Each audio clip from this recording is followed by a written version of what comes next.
Say have fun in your podcast. Say I love you. I love you.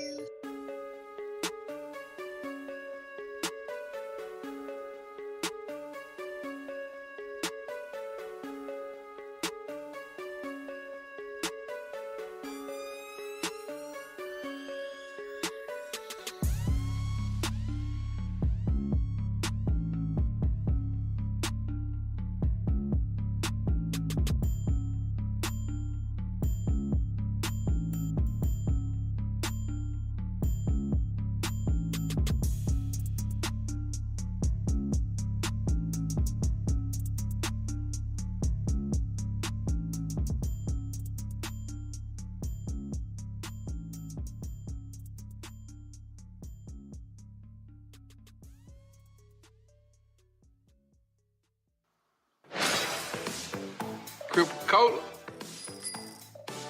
Nothing else can compete. Fuck around with this joint here, you might see a goddamn little Ethiopian goddamn way over there goddamn sipping on this motherfucker goddamn in the Middle East or something. Triple Cola.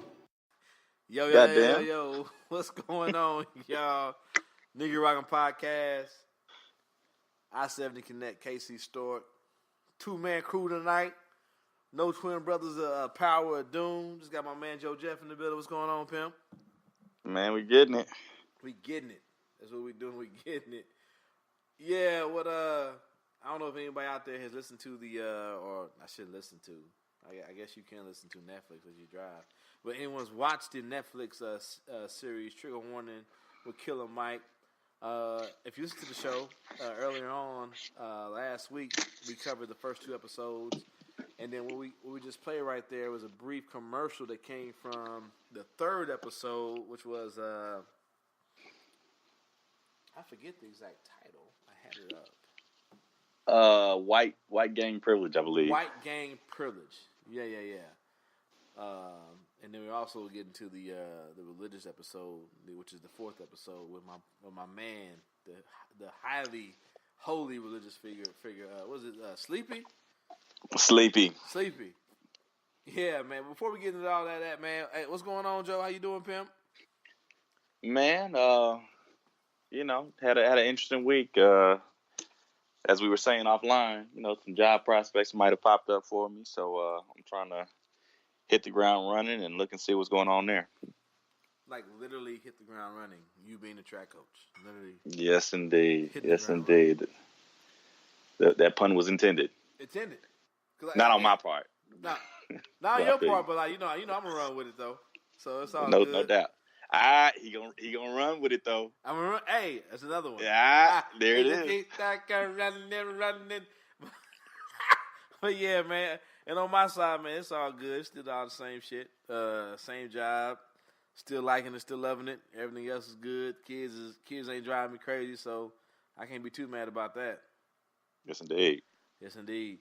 But anyway, man, yeah, so we started the show off with the Killer Mike trigger warning. And yeah, goddamn, you know what I'm saying? Yeah, man, over there in Ethiopia. Motherfuckers, my shit, goddamn, see motherfucker over there, goddamn, drinking motherfucking cola and shit. You know what I'm saying, goddamn? Shit, Cripple Cola. But so basically, if you haven't watched the trigger warning with Killer Mike, like we spoke about last week, is he goes over the top to make a very obvious to a lot of people. I think it's specifically in the black community point. And if you're outside the black community, he's hitting you over the head with something that like people in our community already know. Where it's like, yeah, we make all these movies that not even movies, just like in especially in this episode. Maybe I should backtrack a little bit. So basically, in this episode, I got ahead of myself, didn't I? Yeah, let's do it. Back it up. Back it up. So basically, in this episode, Killer Mike is saying, like, we have these 2 groups in the community, basically being, and there are more gangs in the community, but the bigger gangs that most society knows are the Crips and the Bloods, right? I think you need to back it up even further than that. Let's back it even further than that. Where we going? The Hells Angels. Oh, wait. Yeah, well, yeah, you're right. He did make a point. We talked about the Hells Angels and how they're like this beloved gang, for the most part, of individuals that have been somehow romanticized. Would you? Yeah. Is that a correct word? To be this gang of individuals who protect their communities. They love their communities. They have all these, people have all the memorabilia, I guess, for the most part. Never mind the fact that they have a history of crimes. Is that putting it lightly? I tell you what, I remember. I have a friend who had just got his motorcycle license a couple years ago, and he was kind of encouraging me to go get one. I was like, "Nah, I'm cool." I'm good. But I had a neighbor across the street who was in a motorcycle, kind of like a little gang or whatever. And right about that time, there was a big shootout in Waco. Ooh. Huge shootout where I think it was Hell's Angels, but I don't want to be misquoted because the motherfuckers might come get me. But I think it was the Hell's Angels were thumping with whoever their main rival is in Texas, and I think it was down in Waco, and it was like they straight up had a war, like a little mini battle at a fucking chain restaurant, like a fucking Twin Peaks or some stupid shit. You know what I'm saying? Yep. And oh yeah. This is very recent. Like 2-3 years ago. Yeah. Oh, yeah, my bad. Yeah. I was listening. I was like, wait a minute. This is very fucked. I would go ahead. My bad. I didn't mean to cut you off. Yeah, no, I'm saying yeah. So, but I mean, they are an entity that is, commercially acceptable. Killer Mike was basically talking about how you can go online and buy some of their merchandise. Yep. But I mean, essentially, it's a gang. He called it specifically on the show. He called it white gang privilege. Yeah. So we can see these people having real life shootouts that hit the news. We're national news. Could you imagine? You don't have to imagine it, because even when it's like specifically within the black community, when where primarily these different gangs have clashes, but could you imagine two rival, predominantly black gangs having this shootout on national TV? Niggas would never hear the end of it. Dude, Ronald Reagan would raise from his grave, nigga. But look at it though, this happened very recently, and it's not even spoken about at all. Dude, it's forgotten in the conscious, man. They had a real life gun battle, like I'm talking about 15 on 15 or so. You know what I'm saying? Yeah, like a standoff with the police. Yeah, man. Like niggas showed up and there were bodies, not a couple of people shot here and there. Bodies. There were bodies. Let the bodies hit the floor. Let the bodies hit. Yeah, like that kind of shit, dog. And it's like, yeah, but yeah.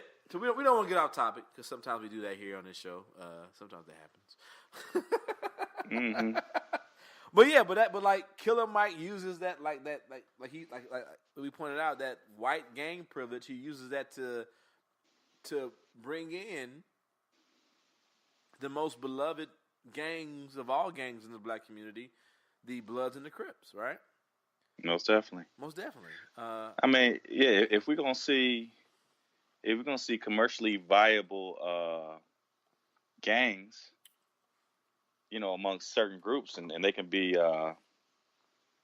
marketed and that type of thing, why can't we do the same thing with us? Why haven't the Bloods and the Crips been romanticized in like major media? Like I wonder why.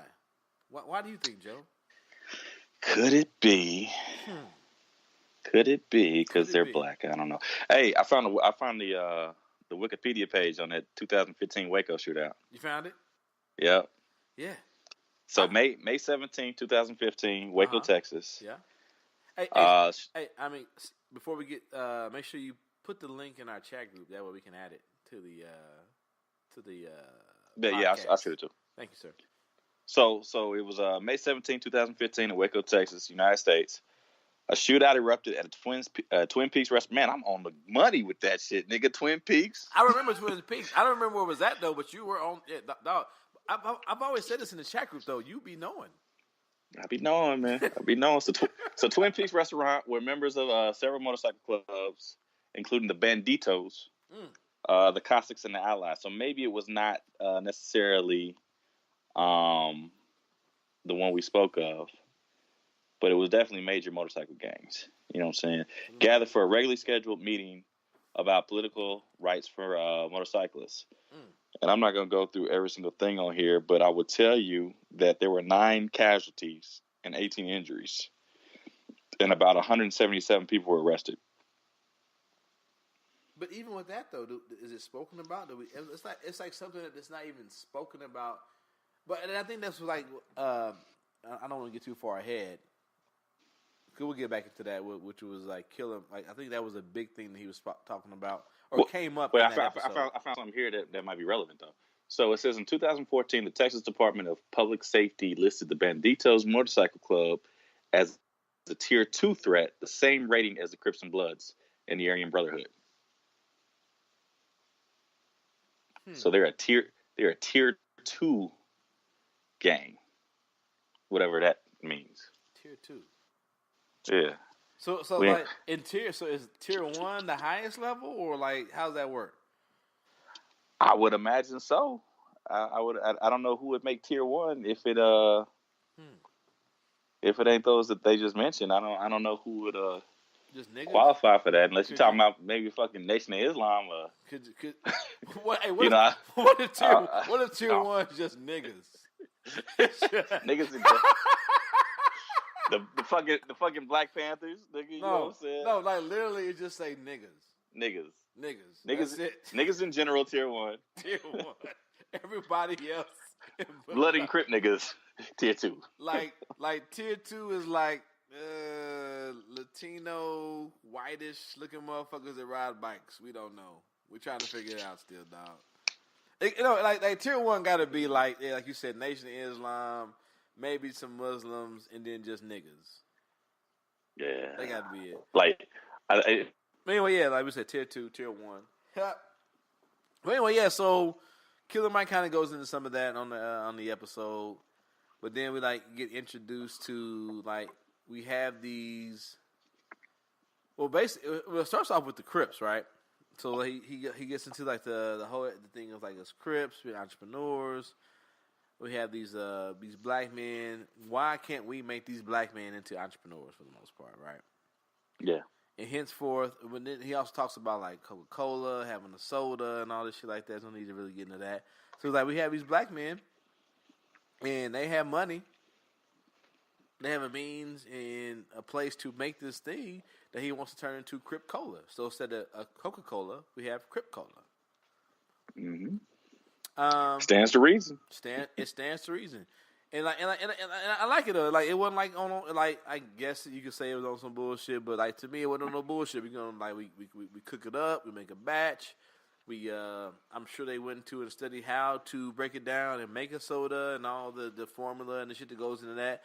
Went out, got a real live white dude to come in there for marketing, as far as like making a symbol, you heard the commercial in the beginning of the episode, so that they really went the full Monty as far as like trying to make a soda and have a product to present to the public. Yeah, I mean, the idea being that if they can do it, why can't we do it?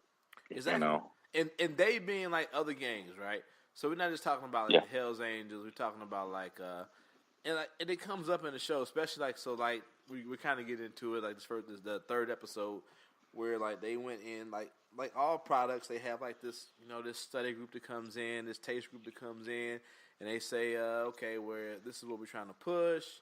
You're gonna be our study group to feel like so we can get a feel of like how the market would take to this. And basically, I think Killer Mike said like these are these soda enthusiasts. I believe that's how they were presented to us, right? Mm-hmm. See. Frank should have been on this episode, man. As I said, like we talked about it. I think he was over here crying and caving for. I think Frank wanted to sidestep this episode for this very reason. Because Frank, and I'll put it on blast. I didn't want to at first, but Frank was like, "Yeah, I got to get up early in the morning." So so I got up at like 5:30 this morning, took a shower, went to drill this morning. Frank was still asleep. Went to drill, did my PT, came back to Frank's house, which I thank Frank and Jamie for allowing me to stay in their lovely home, which is a very lovely home while I'm here in Topeka. I came back. Frank was still not awake, Joe. Oh wow. Oh wow. Oh wow. Oh, Ain't wow. about that life. He ain't about that life. Ain't about that life, man. He ain't about that life.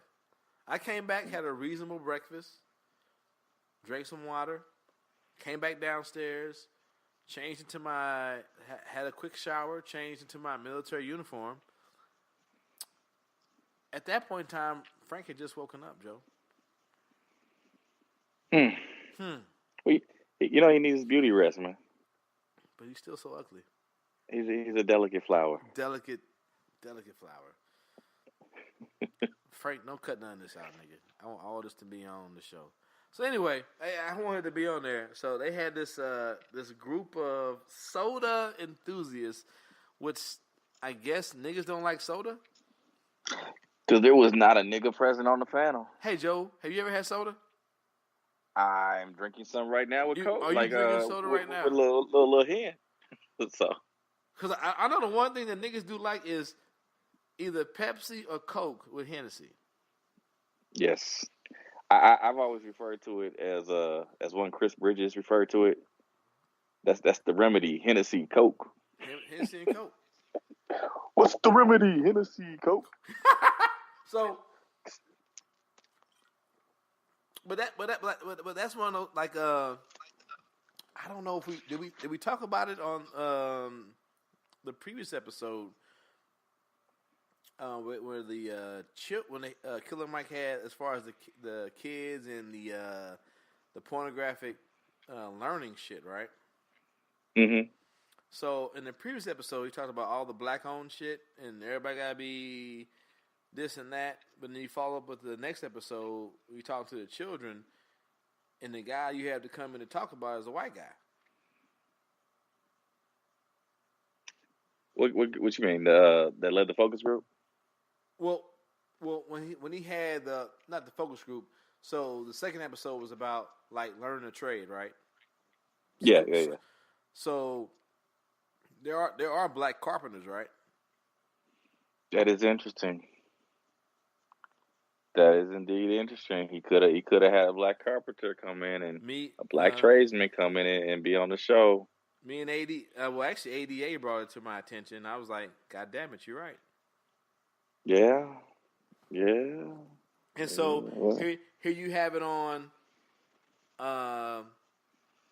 and this is his show, right? So was it? I'm thinking, is it purposely? So like that episode, I'm like, I don't know. Well, I mean, at the same time, though, he probably got producers that are saying, we could black this thing up, but we don't want it to be too black because we want to appeal to a wider audience. I put it this way. I thought about that too. Probably now, Killer Mike has been in the game for 20 some odd years. You know what I'm saying? I've been aware of his presence. Yeah, he's no dummy. Yeah, he's not new to the game, but I think he's had a resurgence. Right. And I think his resurgence has been due to his new group.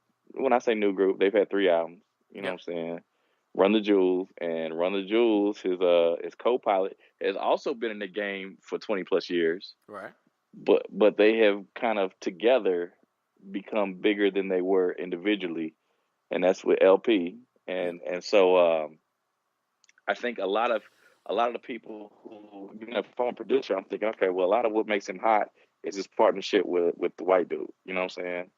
So I know this guy loves to be about blackness and all that type of stuff. But what makes him marketable, the reason why we can have a show, is because he is in part of a duo that's just black and white. Oh no, I agree. And so if we throw black on top of black, we're gonna turn off a lot of the viewing audience. We need to keep people engaged. Oh no, I agree, and I think at the end of the day, that's what me and ADA came up with. But I'm like, still, like, if you like the first look at it's kind of like, you spent the first episode as far as like talking about the black dollar circulating throughout the community, and then you followed up with the school episode where you kind of like jokingly tell a young little white boy, not now, you don't talk because there's little black boys talking, and if I give in to you, that kind of shuts down his blackness. But then you're like, okay, hey, white dude who's a carpenter, come here and talk to us about that. But I like initially, if you look at it, you're like, oh, that's kind of fucked up. But like, if you kind of like what you just said, he still, and we talked about it on the show a lot of times, and I guess we get into a caveat, which we do sometimes. We talk about on the show a lot of times. It's like a lot of this shit, a lot of like civil rights and Barack Obama, and to make a bigger point, it don't happen if you don't have so-called white allies. Yeah. None of it happens without white allies. None of it. If it's just niggas walking around in the street talking about we need to get civil rights and be able to vote, unless some white folks get on board and say, yeah, niggas should be able to vote, it don't happen. Right. So, yeah, to your point, like I think niggas gotta be real cautious when they be like, all black everything, fuck whitey, and it's like, yeah, I hear what you're saying, but we gonna need whitey if it's gonna happen. You know. No, I feel you, man. I feel you. But anyway, yeah, so like go ahead. No, I definitely think that probably plays a major factor in it because I'm sure, you know, shit, he ain't gonna get a fucking Netflix special by himself. No, he does not. You know what I'm saying? He doesn't get Netflix special by himself, so he has to, you know, definitely, play the game. Hey, but I also say the bigger point is if he don't get in with Bernie, you think he gets a next Netflix special? No, there's no way. No, and he's positioned himself. Yeah, he positioned himself by being, you know, somebody who could talk to Bernie, and I don't know how he pulled that off. Nigga, to tell you the truth. To this day, what they say? Yeah. To this day. To this day. I don't. I be saying that shit at work, and all I know is it scares white people. That's all I know. I don't, you know, Bernie's big now, but when he was just getting out, I didn't know who the fuck he was, and so, you know, he might have been looking for allies too. You know what I'm saying? Especially to get into the black community. Yeah, but that's like George Bush being so infatuated with fucking Michelle Obama. It's like, okay, I guess I get it, but okay. you just look at it, the way he look at her. I know Barack be looking at it sometimes like, nigga, you get these hands, nigga. Don't be looking at my wife. Don't be looking at my wife this way, nigga. Little motherfucking leprechaun, he willing to risk it all, man. Nigga, because some of them pictures, dog, he be looking like, hey, if Laura's okay with it, we can make this happen. Right. That's the way George be looking sometimes, nigga. I be like, ooh. You know that motherfucker was in, what was it, fucking Skull and Bones. Yeah, you know them nigga, niggas, they probably you know them niggas doing some shit, nigga.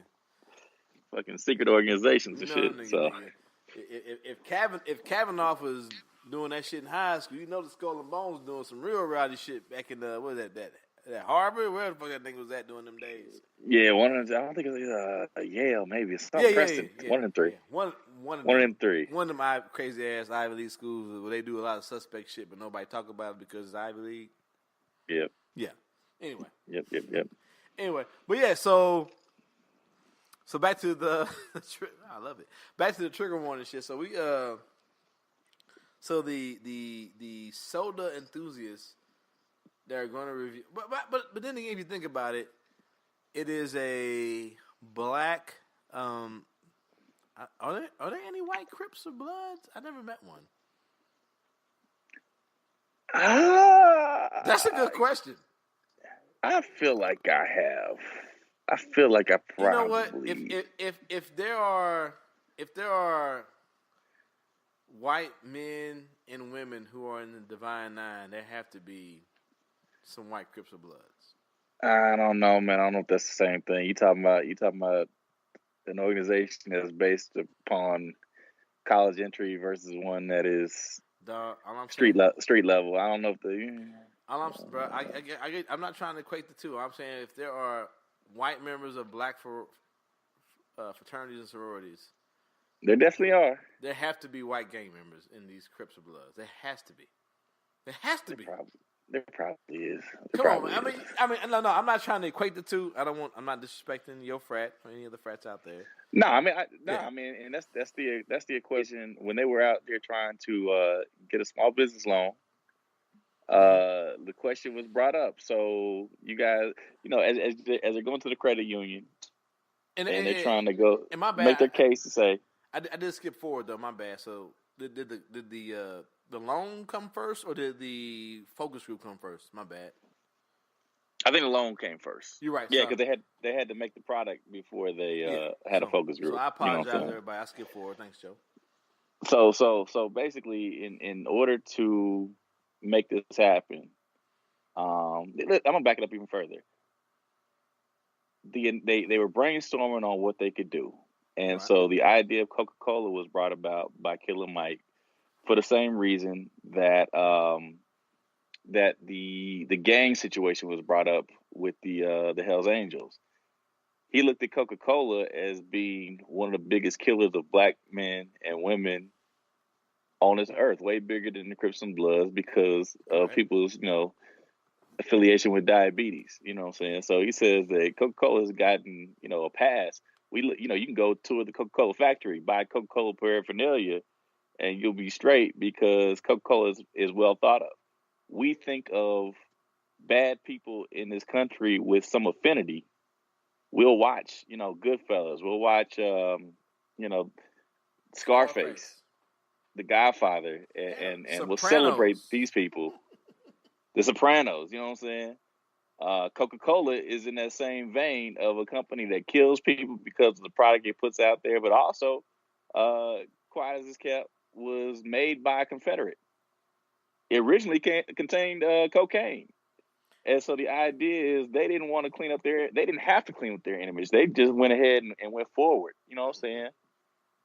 Why do the Crips and Bloods need to clean up their image? Why don't they just take the brand that they already have and move forward from there and see if they can, commoditize it?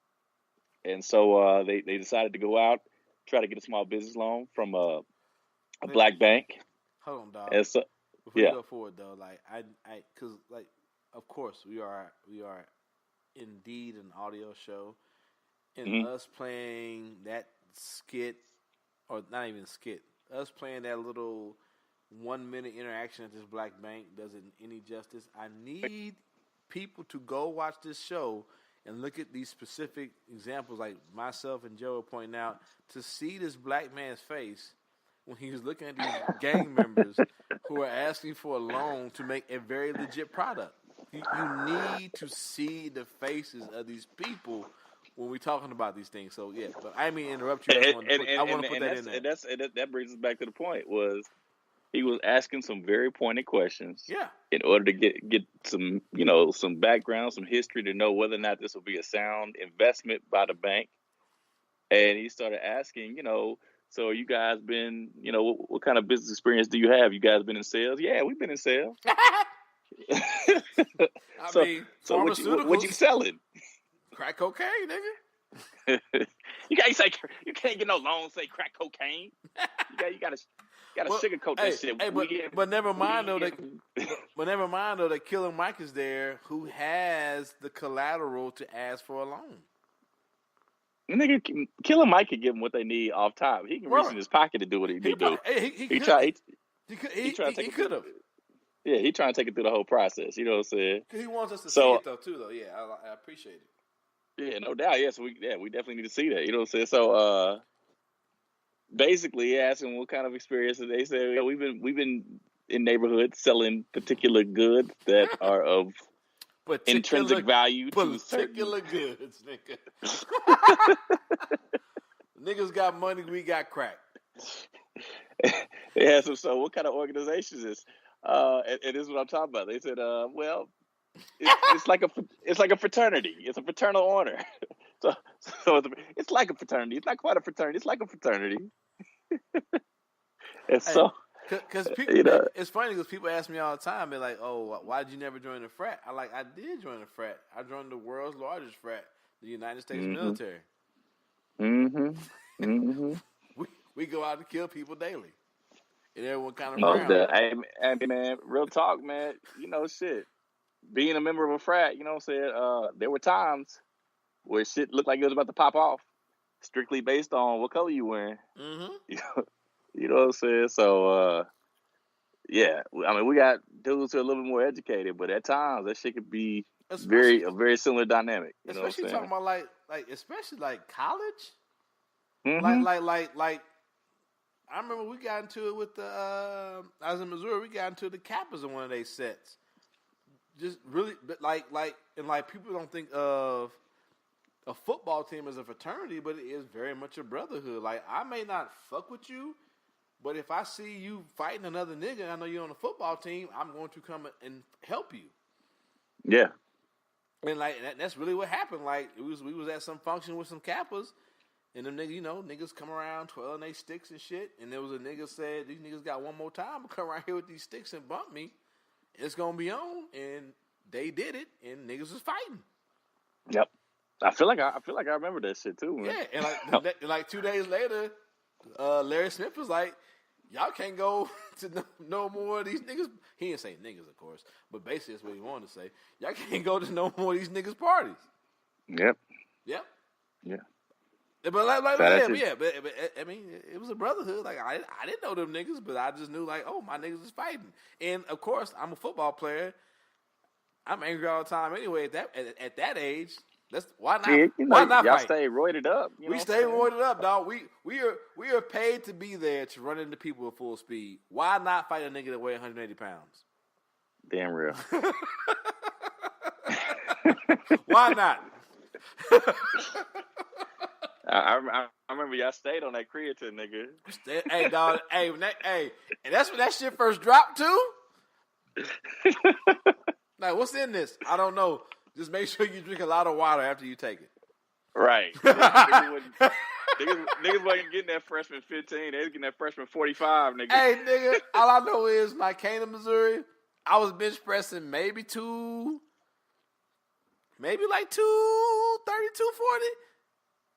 Before I left, nigga, a nigga was bench pressing easy 350, nigga. That's all I know. That's all I know. Nigga was like, I never squatted like real heavy. When I left, before I left there, a nigga was putting 700 on his back. That's all I know. That's how you gotta do it. That's all I know, dog. Like they said, don't worry what's in this cup. Just drink a lot of water after you drink it, nigga. Yeah, nigga. Anyway, we got on a tangent. My bad. Once again. So yeah, man. They went to go get the loan. Yep. Obviously they had to deny that shit. Uh-huh. And so them niggas decided to do a cook it on the stove, nigga, on the Pyrex, nigga. Hey, but that's something else that me and ADA was talking about.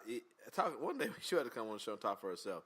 But like it was like these skills that niggas had, like, well, she didn't really talk about it. I was just talking about my uncles. They both dead, so we can talk about it. Like niggas, like skills that niggas learn as far as like cooking crack are now being made legitimate. I mean, really, like putting shit on the stove, condensing it, understand a boiling point, understand like you got to cool it, all that shit. I mean, it's making a product, but like very simple things that you use every day as far as making a legal substance can be transferred to something that is very legal. Separation, condensing, very simple chemistry things that we don't really think about are all being made like. And I don't know if Killer Mike was trying to make a point of showing that. I don't know if he was, but it's like I thought about it because I've seen it. I was like, oh, these niggas cook crack. These are the same tools they probably use to cook crack.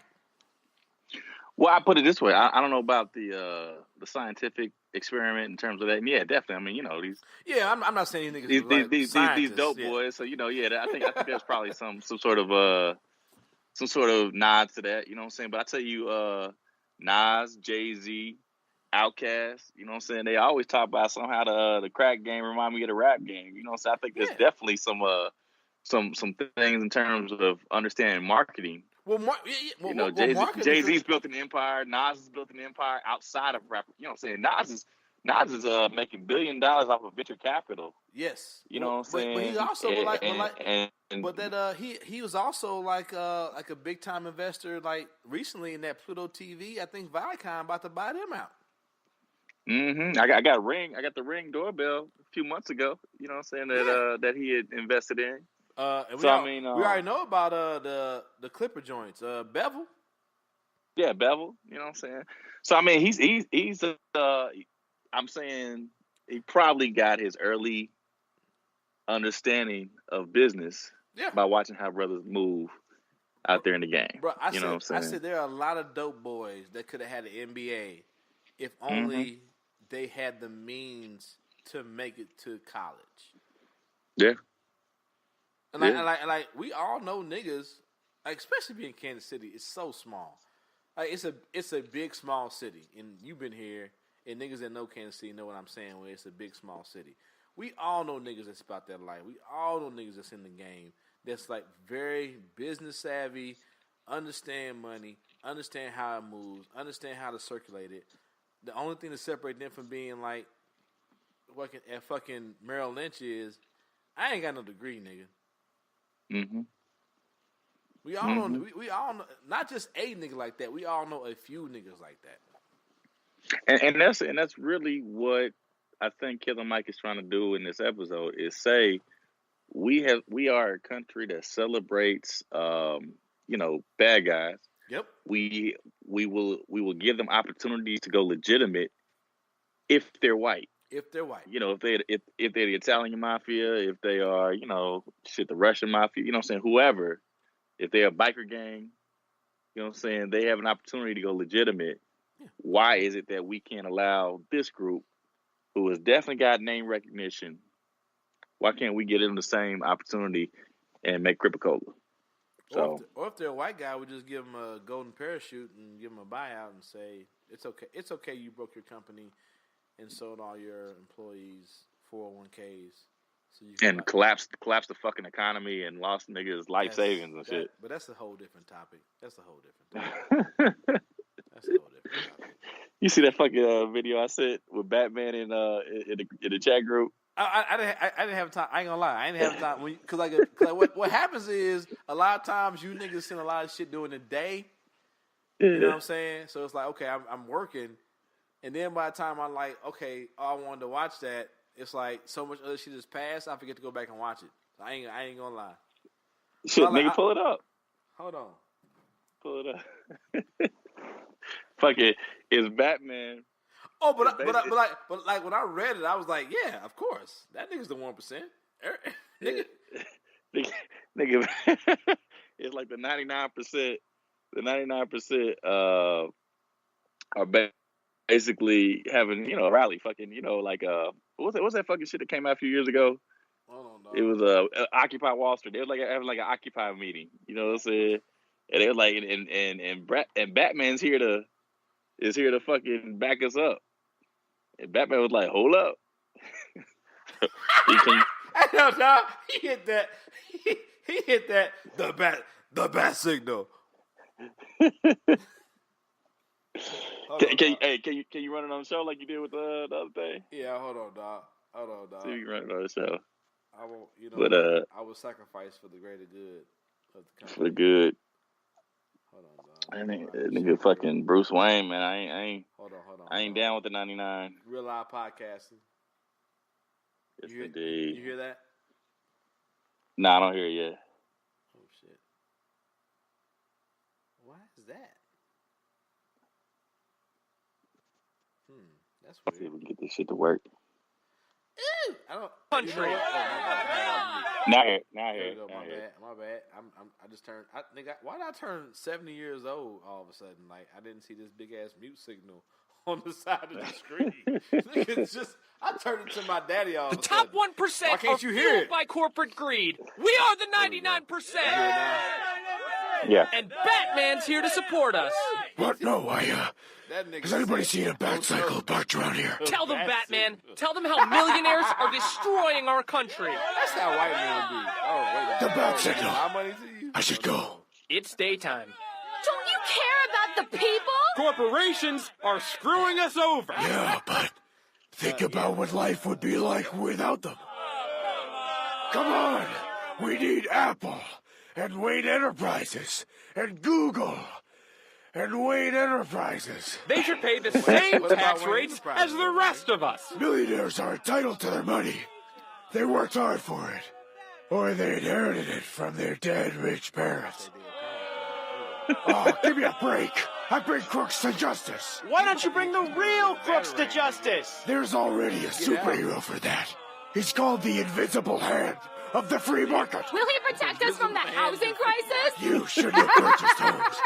You couldn't afford. It's the bank's fault for hedging derivative securities. I don't know what that means. Oh, nigga. Crime doesn't pay. Time doesn't pay, dog.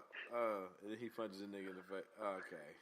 Okay. He punches him in the face and says, crime doesn't pay. Neither does shifting economic wealth, like redistributing wealth. Neither does redistribution the wealth, nigga. But that's that is how I think it goes. there's already a superhero for that. It's called the unseen hand of the free market. Hey, that nigga said in Apple, in Google, in Wayne Enterprises. In Wayne Enterprises. Oh, shit, nigga. He was not trying to give it up to the 99, man. Oh, God, man. So anyway. We get off track. Fuck it. That same type of privilege, man. That's what Killer Mike trying to bring to the black man. Right. He said, man, if you can do it, goddamn it, we can do this shit too. So yeah.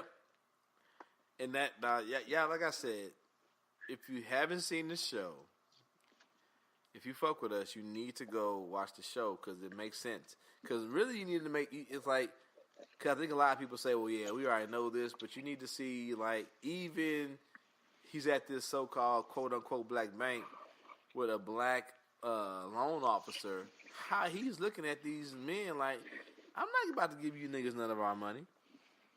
Mm-mm. I think, You say you want 100,000? 100,000? Oh no, we don't give. We don't give. No. We don't give niggas that kind of money.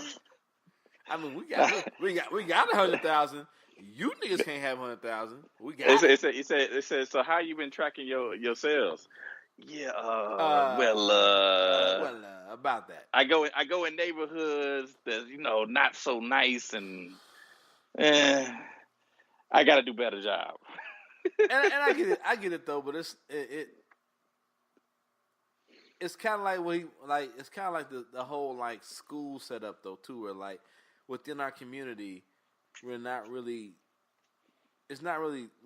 taught, and sometimes, and especially blah blah blah blah English, my bad. Specifically within our homes, a lot of black kids are not taught about how to go about this task, how to go about this issue, and how that looks as far as like open a business, requesting a loan, research, having a plan, who you're going to push your product onto. So a lot of times we just don't know how that looks. And Killer Mike, once again, with this show, is really like bringing all that to the surface and pointing a lot of that shit out. That's kind of interesting too. I think I put this up in the group also, but like, if y'all got a chance to go out there, check it out. It's Mike was out there. He's doing the media tour. He's trying to get people to tune into a show. He was on the Breakfast Club, and he was talking to DJ Envy about it, and they got into a little heated discussion about the benefits of private school. You know what I'm saying? Should black parents, and we saying black parents, not necessarily black parents like themselves, because they're not typical. Those guys are well off. You know what I'm saying? Right. But should the average black parent be sending their kid to a private school, or should they be sending them to public schools where the name of the school is W.B. Du Bois Elementary, Booker T. Washington High. You know what I'm saying? Right. I went to Paul Robeson, middle school. You know what I'm saying? So should they be going to schools where there's, you know what I'm saying, black teachers and black principals and But even understanding the black culture to kind of foster some sort of identity, or should they be going to a place like where DJ Envy sends his kids to the private school where they're teaching them the skills to become a mogul?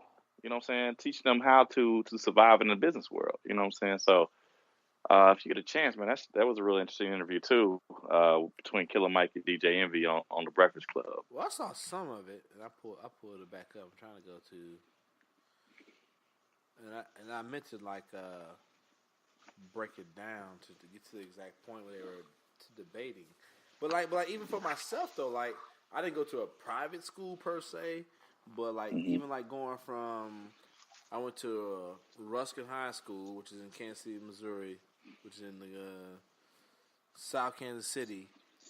Predominantly at that point, at that point in time, it was predominantly black school, but not very much. To go to Blue Valley North, which is out in Overland Park, Kansas, especially at that point in time, which is like 1990, 94. To all my people, all my niggas who was over in Ruskin, it might as well have been a private school. You know what I'm saying? Yeah. Especially at that point in time. You were in the area, so you know what that area looked like at that point in time. I was the only black male. There were four black individuals in my graduating class. I was the only black male in my graduating class at that point in time in Blue Valley North. So like, I kind of like, as far as the level of education, there was a step up. And I kind of get what you're saying. I kind of get what Envy is saying, but at the same point in time, I kind of get what Killer Mike is saying at the same point in time in my experience there, where it's like being like the only black male in the school filled with white individuals. It's like, whoo! Like sometimes you just want to punch a motherfucker in the face. Yeah. Like, and when I mean sometimes means like once a week. That's what back then. That's what sometime meant. Once a week, I wanted to punch a motherfucker in the face. How many times you follow through? Let's put it this way. I think like there was one time I didn't punch a motherfucker in the face, but it's like that thing where it's like that slow build up. And what would happen was like every week you play football, you have a basketball game. You have like a track meet or whatever the fuck as you go about this experience. So every week on the football field, and I'm sorry to our few white fans out there, I would just be today a white boy getting fucked up on the football field. And when basketball season came, today a white boy getting fouled real hard. Hey. Cross country. I didn't get to like physically abuse people, but in cross country, yeah, it was a sea of white people, and my shit was just like, go catch this white boy. Somebody getting spiked today, nigga. So, but like, it wasn't even nothing malicious like that. But it's like but hey, it's not malicious though. But on the football field, nigga, if you not looking, I'm fucking you up.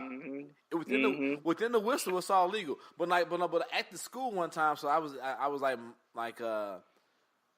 and she wasn't my girlfriend. It was like this little light skinned chick. She was black. She was one of the other like, so four black females in my graduating class. So we like, it's kind of like this small band of individuals, whatever the fuck. And they were like, and there were like a few underclassmen who were black that we was cool with, and like most of them were like siblings or family members to the other four females in the graduating class. So we sitting there eating, and this motherfucker like this and it's like I don't know what it was. I think actually I know what happened. Right, it was like a time when we had just found out my pops at that time had cancer. So it's like all this other shit that was like kind of like, okay, this anchor, this safety net I had as far as like in the sea of whiteness was like all being burned to fucking hell. And it just so happened this day, this fucking white dude come up. I don't know what the specific conversation was about, but I know it got kind of heated. And that's kind of like, and it probably was because like I said before, like I just found out my pops had cancer. Mm-hmm. So it's kind of like, hey man, just like back the fuck up, dog. I don't really, I reverted back to my Ruskin dialogue, my nigga dialogue. Like back the fuck off me, man. I'm not fucking with you right now. I'm not fucking with you. I'm not fucking with nobody here. And I just remember me getting real angry, and he was like, "Oh, you think because you black? Oh yeah, see that? You think because you black, you scare me?" And all I remember is I picked up this chair, dog. Like, this is during lunchtime. I picked the chair up. I just threw it across the fucking cafeteria. And I said, no, you scared of me because I will fuck you up. Because I'll beat your ass. I said because I'll fuck you up. I remember that. And I just stood up and looked at him. And he didn't, like, because I know if he would have stood up when I stood up, I would have fucking punched him in the face. All I know is he sat there and looked at the chair I just threw across the fucking cafeteria. So I threw his chair in the middle of the cafeteria, so all these white kids go scrambling. And I stood up, because like, because in the black school, I just knew from my Ruskin days, you throw a chair, that's automatic, like the Boondocks say, it's funny, but it's true. That's the reason why you laughing, because it's funny, but it's true. You throw a chair, niggas ready to fight. It's on. It's on. And so, like, all I remember is he didn't react the way he didn't react like a nigga. He's a white boy. Yeah. I remember he didn't react like I thought he should. Where he gonna stand up and I'm gonna have to be like pat, and we gonna be fighting. Because I mean, real talk, he was like, I was tall, but he was he played he was our fullback, and me and him had beef before. So I mean, like he probably could have beat. I mean, he may have won. I don't know. He was a thick ass white boy. I just know if he would have started standing up, I would just start hitting that nigga in the face. That's how. In my mind, I was like, if this motherfucker stand up, he catching two real quick. Pop. Yeah, because I'm like, he's a thick ass white boy. He might be able to beat me up. I don't know. I'm not a professional fighter. I tackle niggas for a living. I don't know. You know what I'm saying? But I mean, real talk. Like I tell niggas all the time, I'm strong, but I ain't a boxer, nigga. I can get beat up any day. But I just remember I threw that chair. And I was like, in my mind, like, if he stand up, I'm fucking him up. He just kind of looked at the chair and it's kind of like, you can tell, in his eyes, you can tell he had a little fear to him, right? Because, like, when niggas throw a chair and expect to fight, I guess a white dude was like, I've never seen a chair thrown in the cafeteria. So so I saw this nigga threw a chair. This nigga threw a chair. What does that mean? What does that mean? Like, niggas know it's time to fight, but a white person... Now I understand a white person might be like, niggas are very complex. I don't understand what this means. And so I looked at him for a second, expecting his nigga to stand up. And I just remember I just walked out of the building, bro. I walked out of the building, and all I remember is the security guard. Because I thought it was hilarious that we had a security guard at Blue Line North. I remember, and me and him was cool. And it's like one of the things where I think the security guard was like, we talk about class. Now I realize in hindsight, he was like lower class to all these rich ass white kids. Mm-hmm. And so he saw this, and now I kind of in hindsight, I realize why he connected with me, because he just saw this nigga, this black kid who he thought also shouldn't be here. It's like this class versus race kind of thing. And so like, is that why? I don't know for sure if that's why we connected, but I kind of understand that's why we connected. Because every day he would have words, we talk about shit. I'm like, yeah, whatever. But I just remember, like, I walked out, and then him, like within minutes, like, touching my arm when I was outside, and I was, like, crying. But I was really upset. And he was just like, you need to come back inside. You need to talk. And we had, at Blue Valley North at that time, we had this black female principal. You need to come inside. And I forget her name. But he was like, you need to come inside. We need to talk. Don't walk off. You need me to talk about this. You need to figure out what's happening, what's going on. Are you okay? I've never seen you this angry. I remember all the shit he was saying. I was just like, man, fuck this. Fuck everybody, man. I'm tired of this shit. I'm tired of y'all niggas. I think I did say niggas because I was like really upset at that point in time. I'm tired of y'all niggas treating me like I'm the fucking token ass nigga in this motherfucker. Fuck everybody. And he was like, no, you just need to calm down. You need to come. He just kept saying the same thing over and over again. But I just remember I was just so upset, dog. But yeah. Anyway, long story, to just say like, yeah. Anyway. Well, I mean that's some real shit. Like, you get dropped off in the middle of a foreign culture. And be expected to act normal, and shit doesn't make sense because none of the cues are what you experience at home. None of them. I mean, that's I mean, so there's good and bad to that. I mean, it's like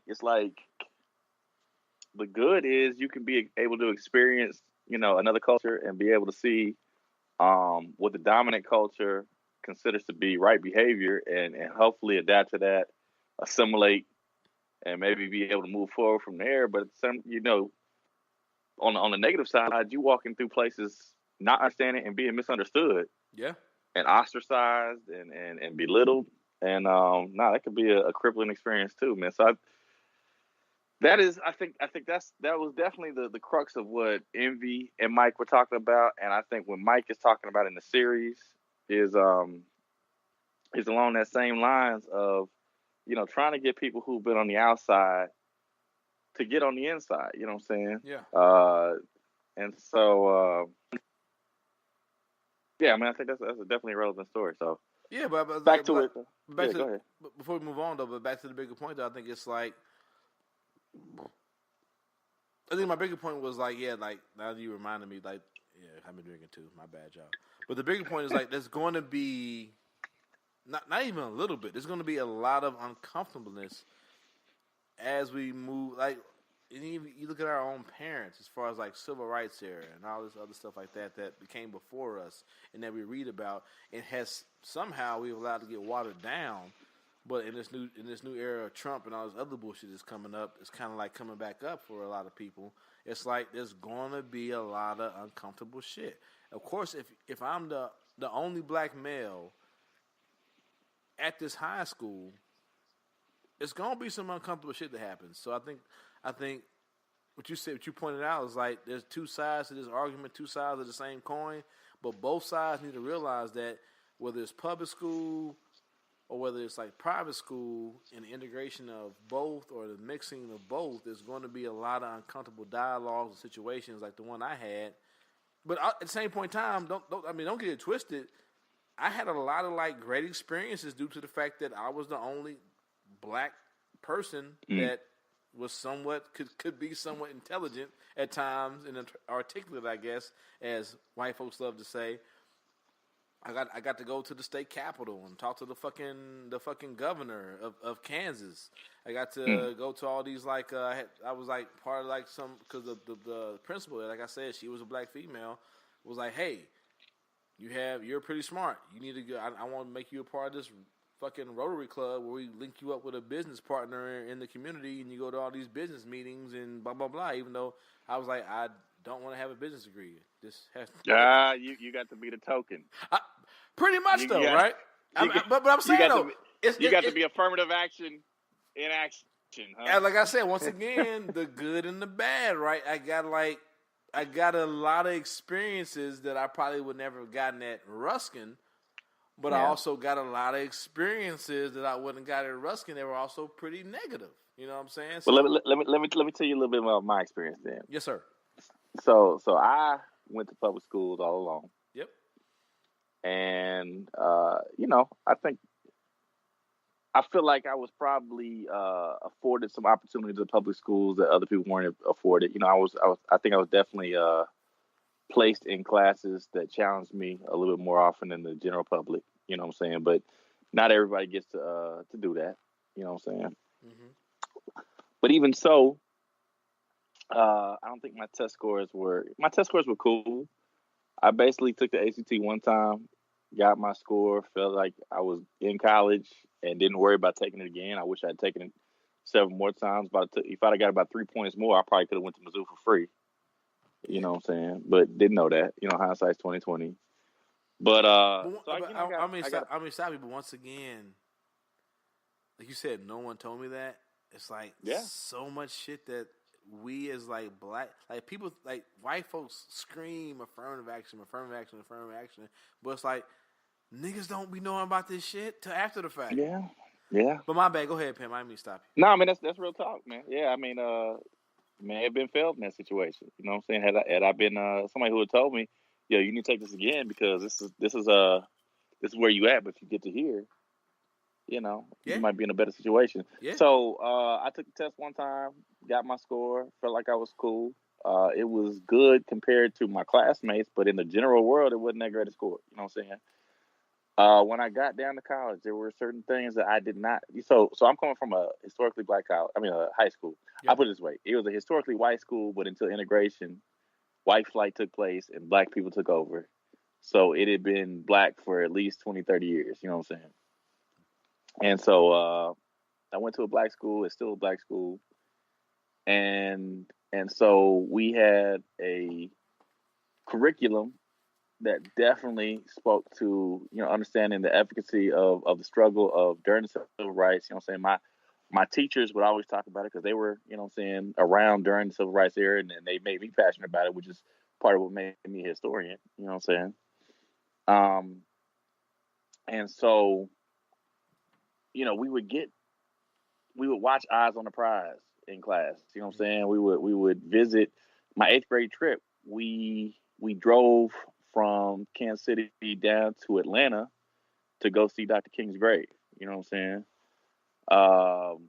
And so those were things that were definitely made sure that we understood and were well known to us. My first time really going to a, you know, historically white school was when I got to Mizzou.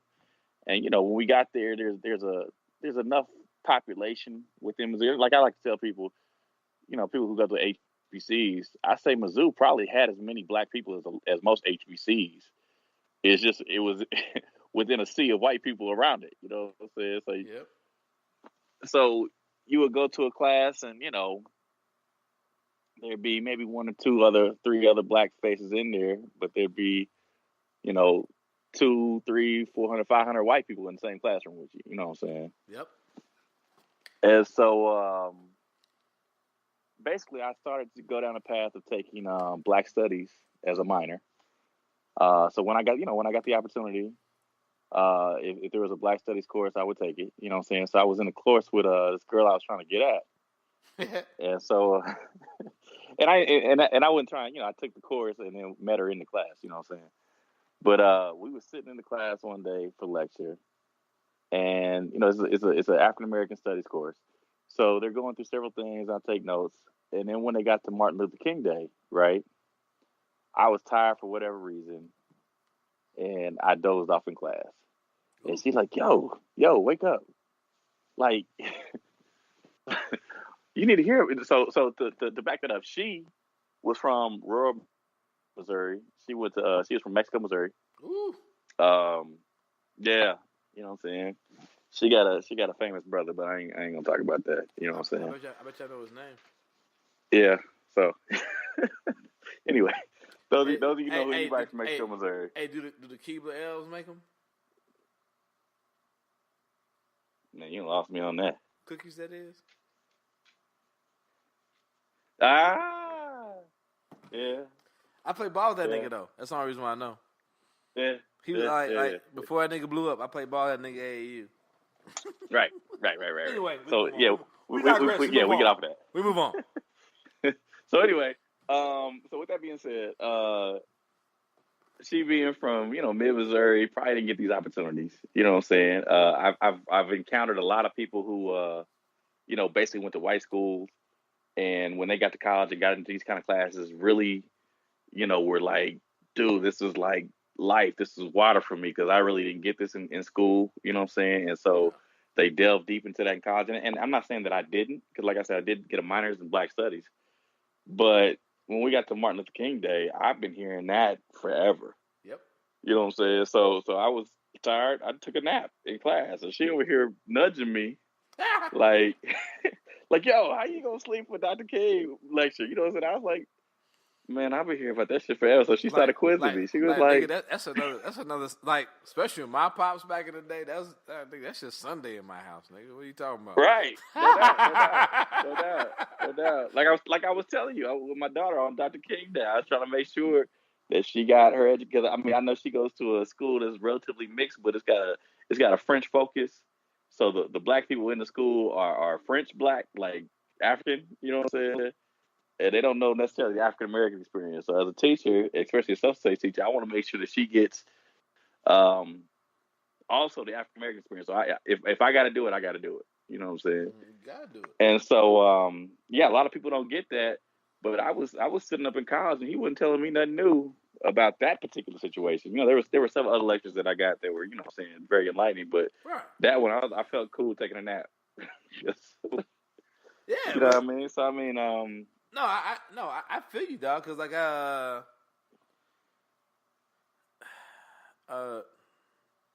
not to get like too deep into it, but like basically, like I said, the man I call my father is not my not my biological father, but he is the last name that I carry. So there we go, we have at it.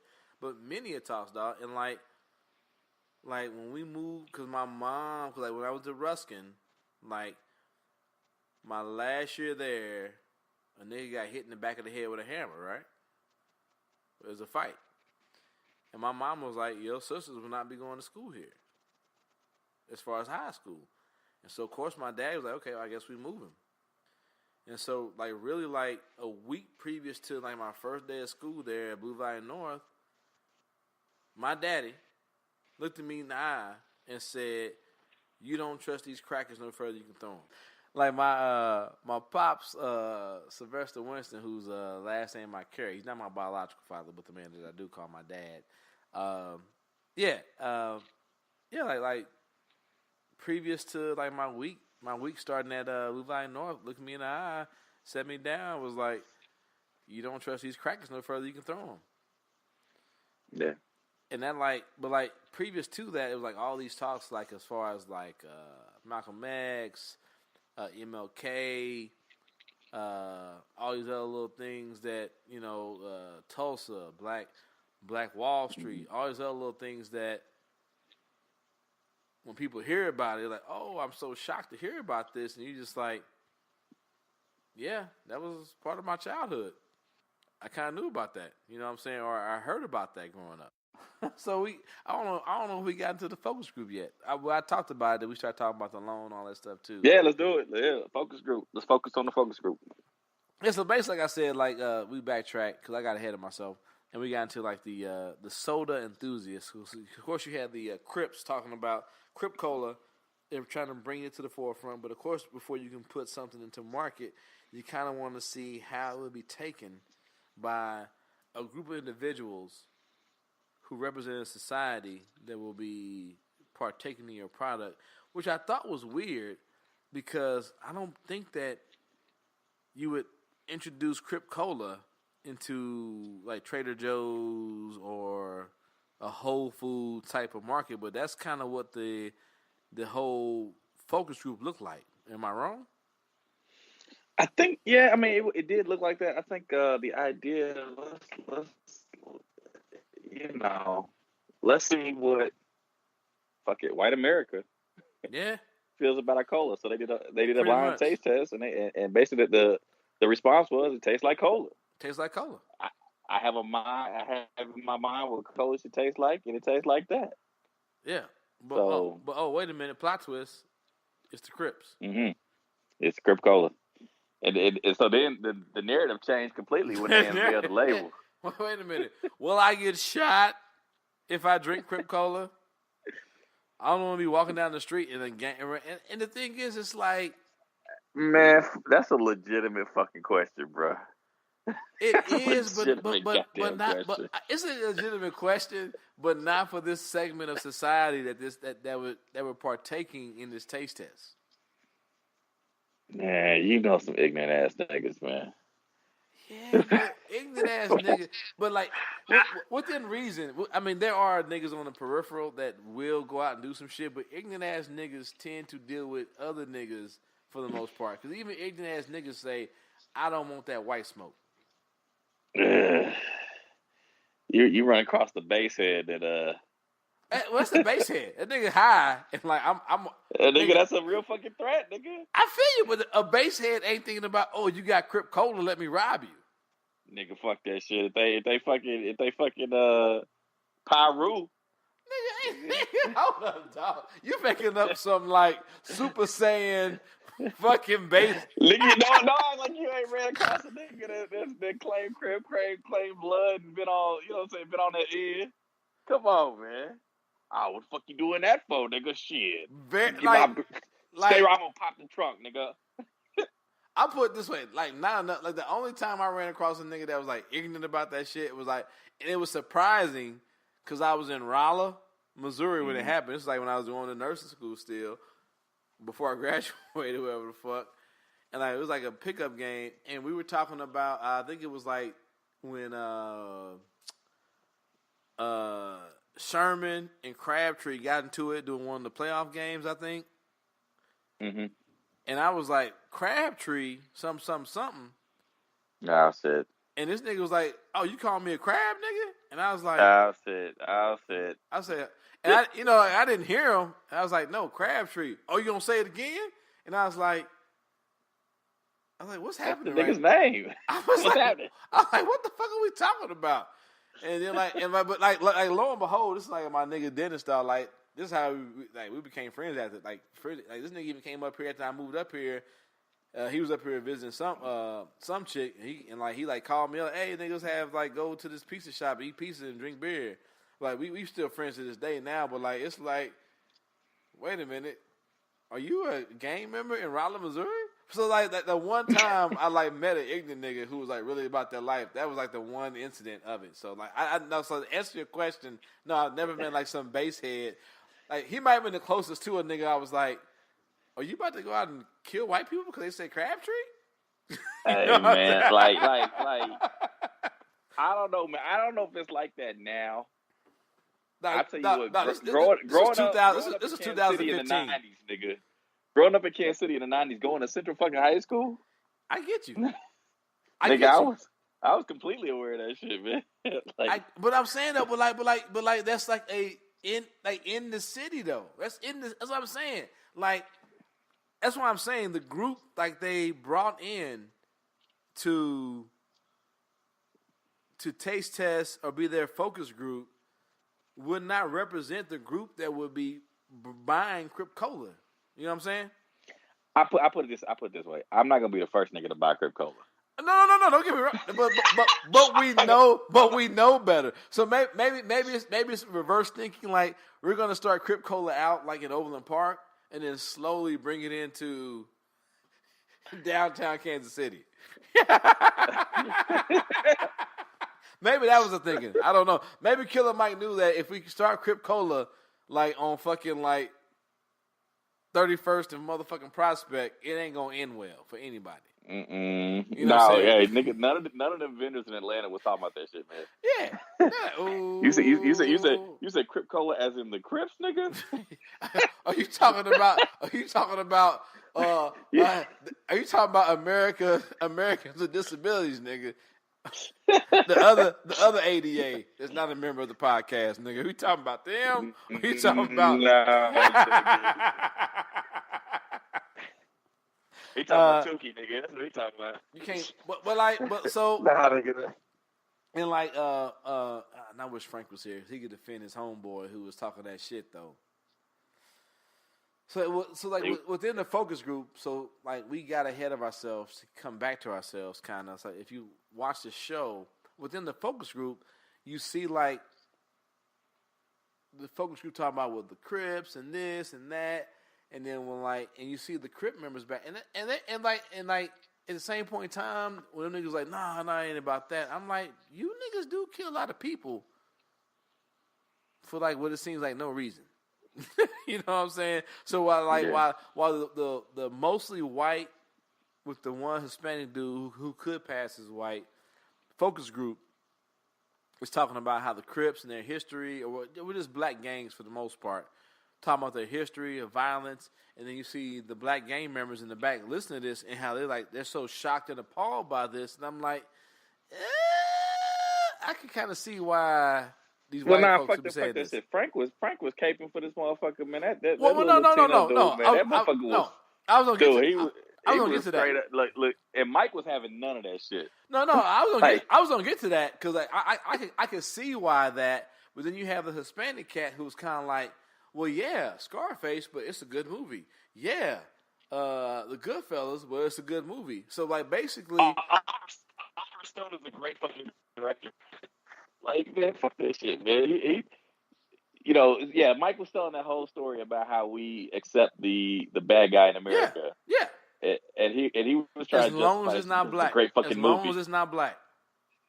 Mm-hmm. The bad motherfuckers like, no, we do that guy, shit because we great fucking stories. Yeah, the bad guy in America can be you can be the bad guy in America that turns over a new leaf as long as you're not black.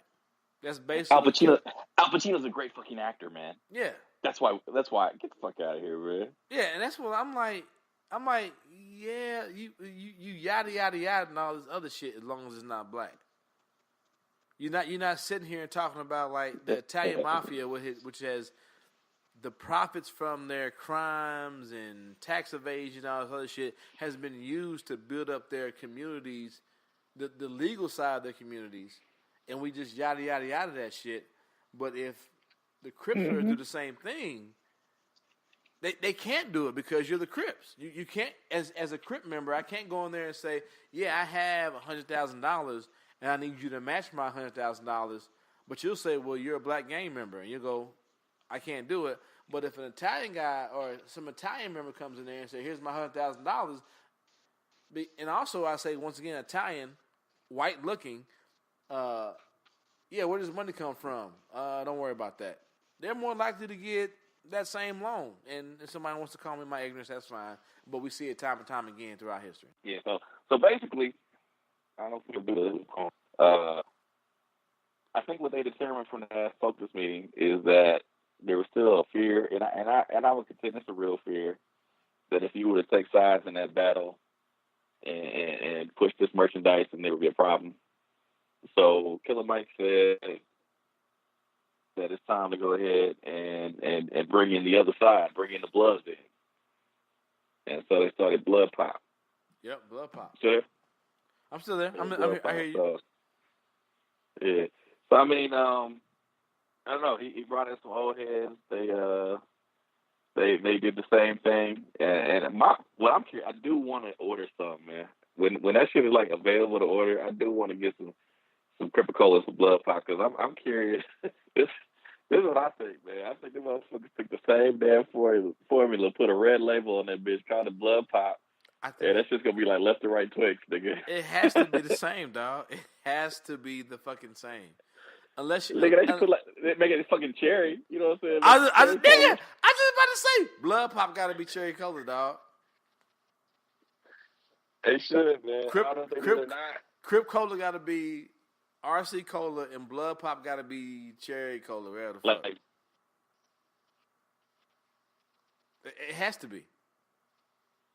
Yeah, man. So I don't know. So I don't know, man. I'm really curious about that. So I don't know, man. I think the merchandise is available to buy online now. I think they're gonna try to definitely get that out in stores, at least on a limited basis. What was really funny, the shit that really cracked me up, was when they went out to the farmer's market and tried to sell their product. You remember that shit? Hey, dog. Hey. Like the funniest shit we talked about, though, the funniest shit was that black woman, dog. Nigga, she was fucking stuck. Nigga, she was like, do I run?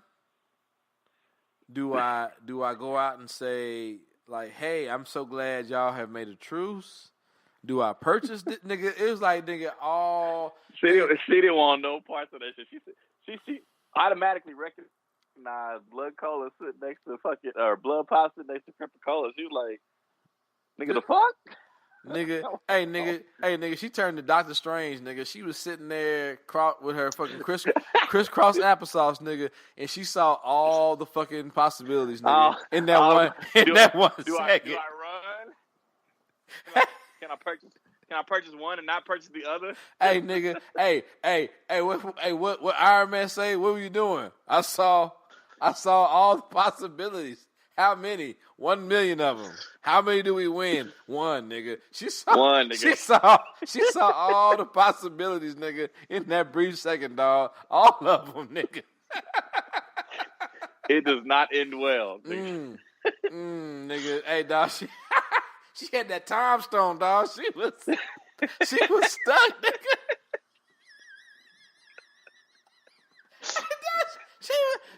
She was amused and disgusted and intrigued all at once, nigga. All at once, nigga. dog. She had all them emotions going through her head, man. Oh, nigga. Oh, nigga. But like you say though, dog, because he was out in California he was in Atlanta with this. Like he had to be Atlanta. He was in Atlanta. My bad, but we both are not making lightly of the gang violence. I've had a cousin who was out in California, LA area, who worked like back in the day when Circuit City was a big thing. This nigga got shot because he was walking to work wearing a red Circuit City shirt, nigga. Like real talk, like no lie. It's like.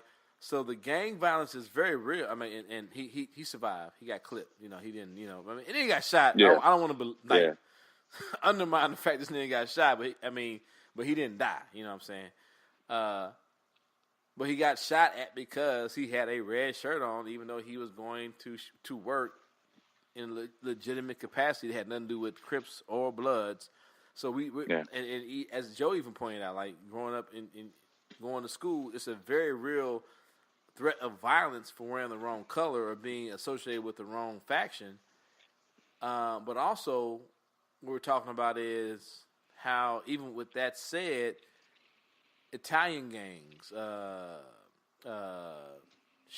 Irish gangs, shit like that seem to be romanticized, seem to get a pass, seem to get movies made about them. And sure, like Crips and Bloods, they get movies made about them, but they are always the scum of it all. They're not romanticized. Even like in movies with the IRA or the bad guys, it's still this like thing that they have this righteous cause and they're being put upon and all those other things like that. Black gangs don't get that same pass. So I think that's the bigger thing that we're trying to talk about here. Yeah. So white gang privilege. Yeah. So at the end of the day, the cola, I like you. Yeah, the cola gets made. Hopefully one day it gets put out. I'm sure there's some store out there in California. If we ever have one listener that has a Crip Cola, a Blood Pop in your refrigerator, please send it to us. Or hit us up on the DMs or the back channels, because we're not putting our addresses out there for public consumption. Sorry about that. So I mean, to be honest, I think the only way this shit could go public is the way it is going public. If it wasn't based on a show where they trying to reach and each one teach one, and it's backed by a major personality who can in a media campaign explain the background behind where this idea came from. If this should just hit the markets. Like, nigga, all of a sudden you show up at your fucking local bodega and it's a fucking blood pop on the fucking... If I went down the street at the little Quickie Mart, the little Quickie Mart down the street, and I saw Blood and Crip Cola out of nowhere, nigga, I'd probably just leave. I'd be like, but also, like, I'm conditioned to understand that these two gangs don't, I mean...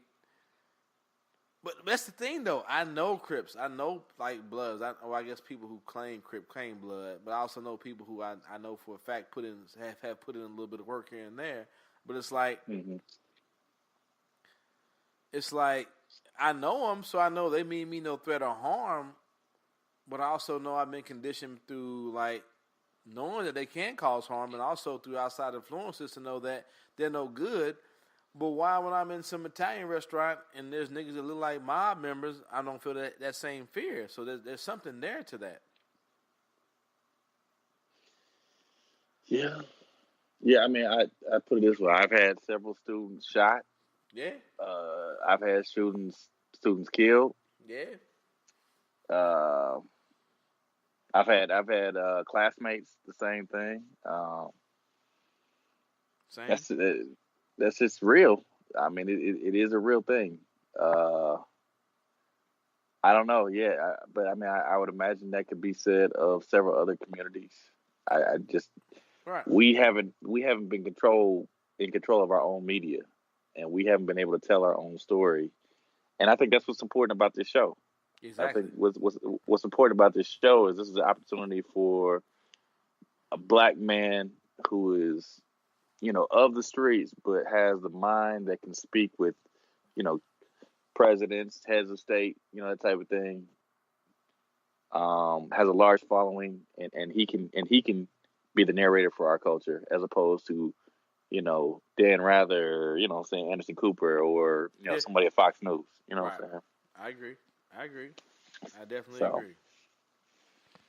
Yeah. Yeah. So that's episode 3. We're gonna roll to the next episode, or what we gonna do? I put it on you, man. You want to do it? Yeah, I mean, we had an hour and a half right now. It's just me and you. So you wanna say before? Yeah, we can say it for the fellas. They can jump in on the last 3 for the I mean, fellas? on 4. On 4, yeah. So we say the last 3 for the other fellas. So you want?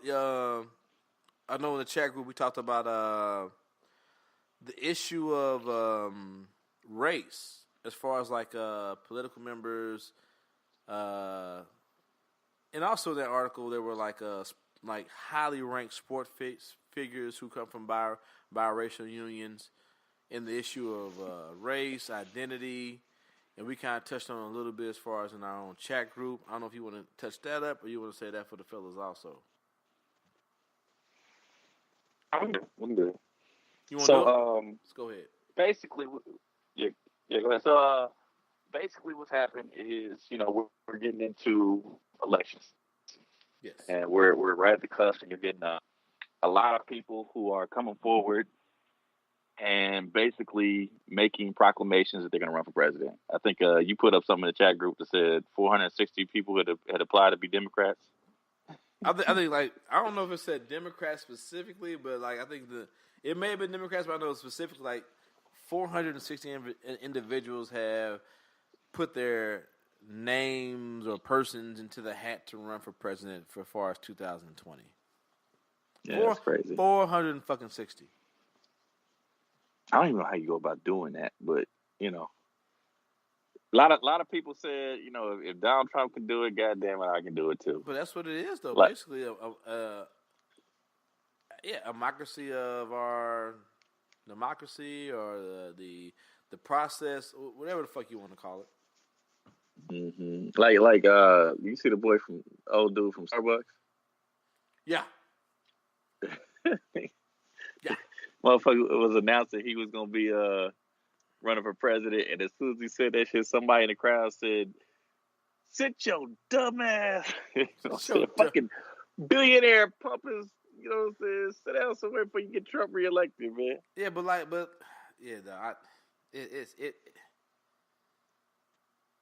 it's trying to run third party, man. Yeah, it's this. I don't want to say it's disgusting, but it's kind of like, what do you expect? Here we are.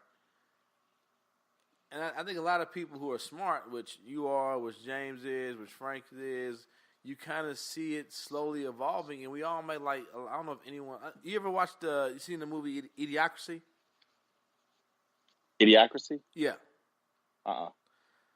So basically the whole premise of the movie is, through basically all the smart people in the world were so busy being smart, they never had time to reproduce or have children, and it's very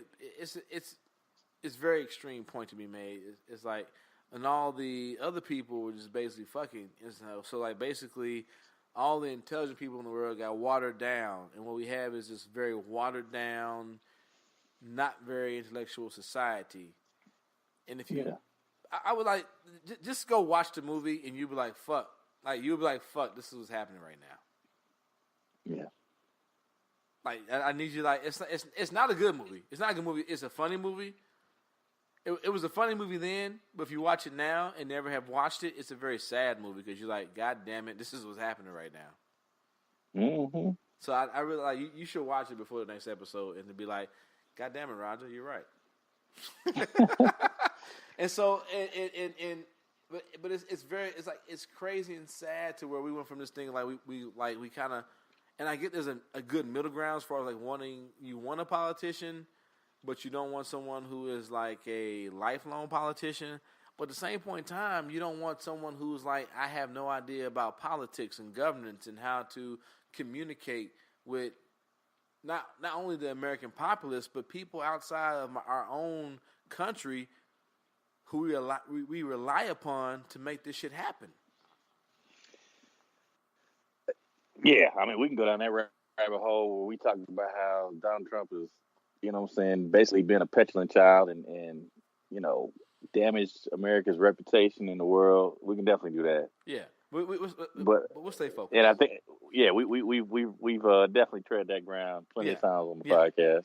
Well, I'm saying, but like, definitely watch that movie and we can talk about it. But I guess that leads into how you get 460 motherfuckers who think they can be president. Yeah. Yeah. You know what I'm saying? So basically, with all these people, you know, there's a lot of noise going on. I'm sure that's going to get pared down real quick. And so I'm sure they do focus groups and see who people are paying attention to.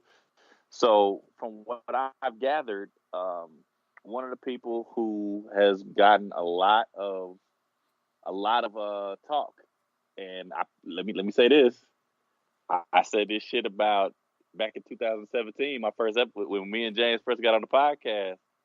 I said, watch out for Kamala Harris. Yeah, no, I did. And I said I agree, but I also knew, like, once she threw her hat in the ring, I knew that smoke would be coming.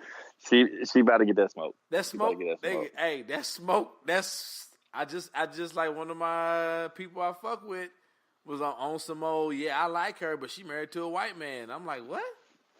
Yeah. We'll see how that all pans out and everything. And I posed a simple question. You like Barack Obama? I do. I'm like, you do understand that he is the product of a union of interracial marriage, right? Yeah.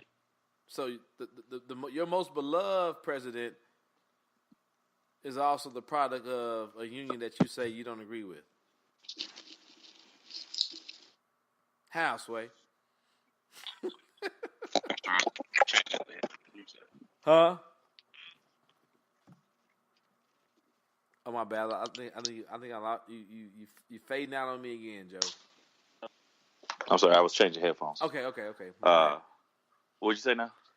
No, I just like it's specifically like in black men, but I get that ignorance too. Though I know a lot of black men don't like seeing black women with white men. Yeah. But are very much okay with their black friend who hasn't dated a black woman since the 80s or 90s.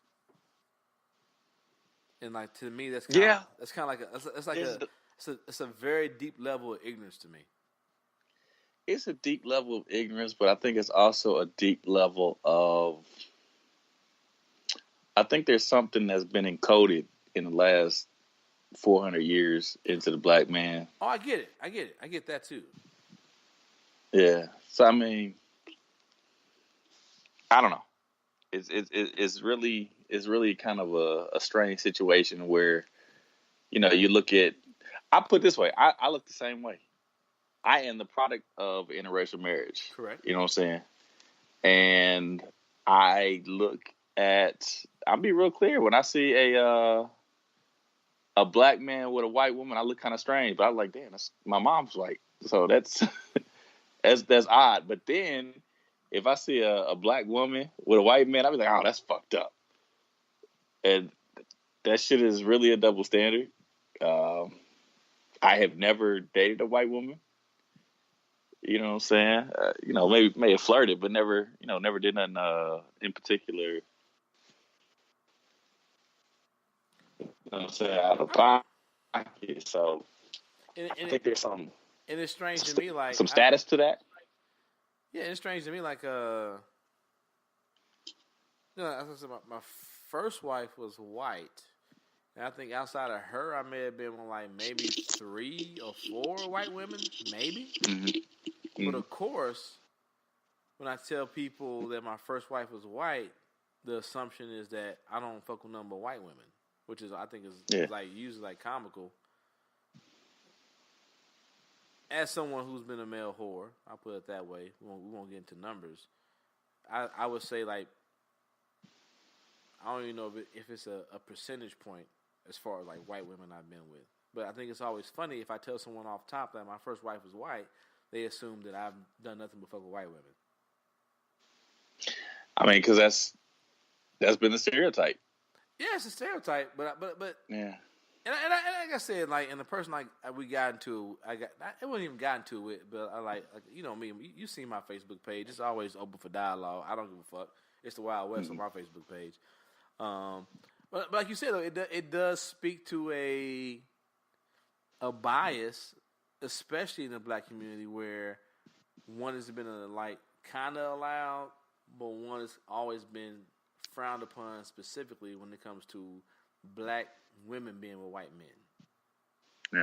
Yeah. Like even like me, like I remember like my auntie when she found out I married a white woman was like, oh, you had the first white the first white bitch you married. Now she didn't say white woman. She said the first white bitch you found you had to marry. Mm-hmm. And I'm like, wait a minute, you do know I went to an all white school, right? You know what I'm saying? You do know that whole time I was at this all white school. My high school sweetheart, the only person I dated at that time, was a black woman, right? Yeah. And she was like, "Oh, yeah, that's right."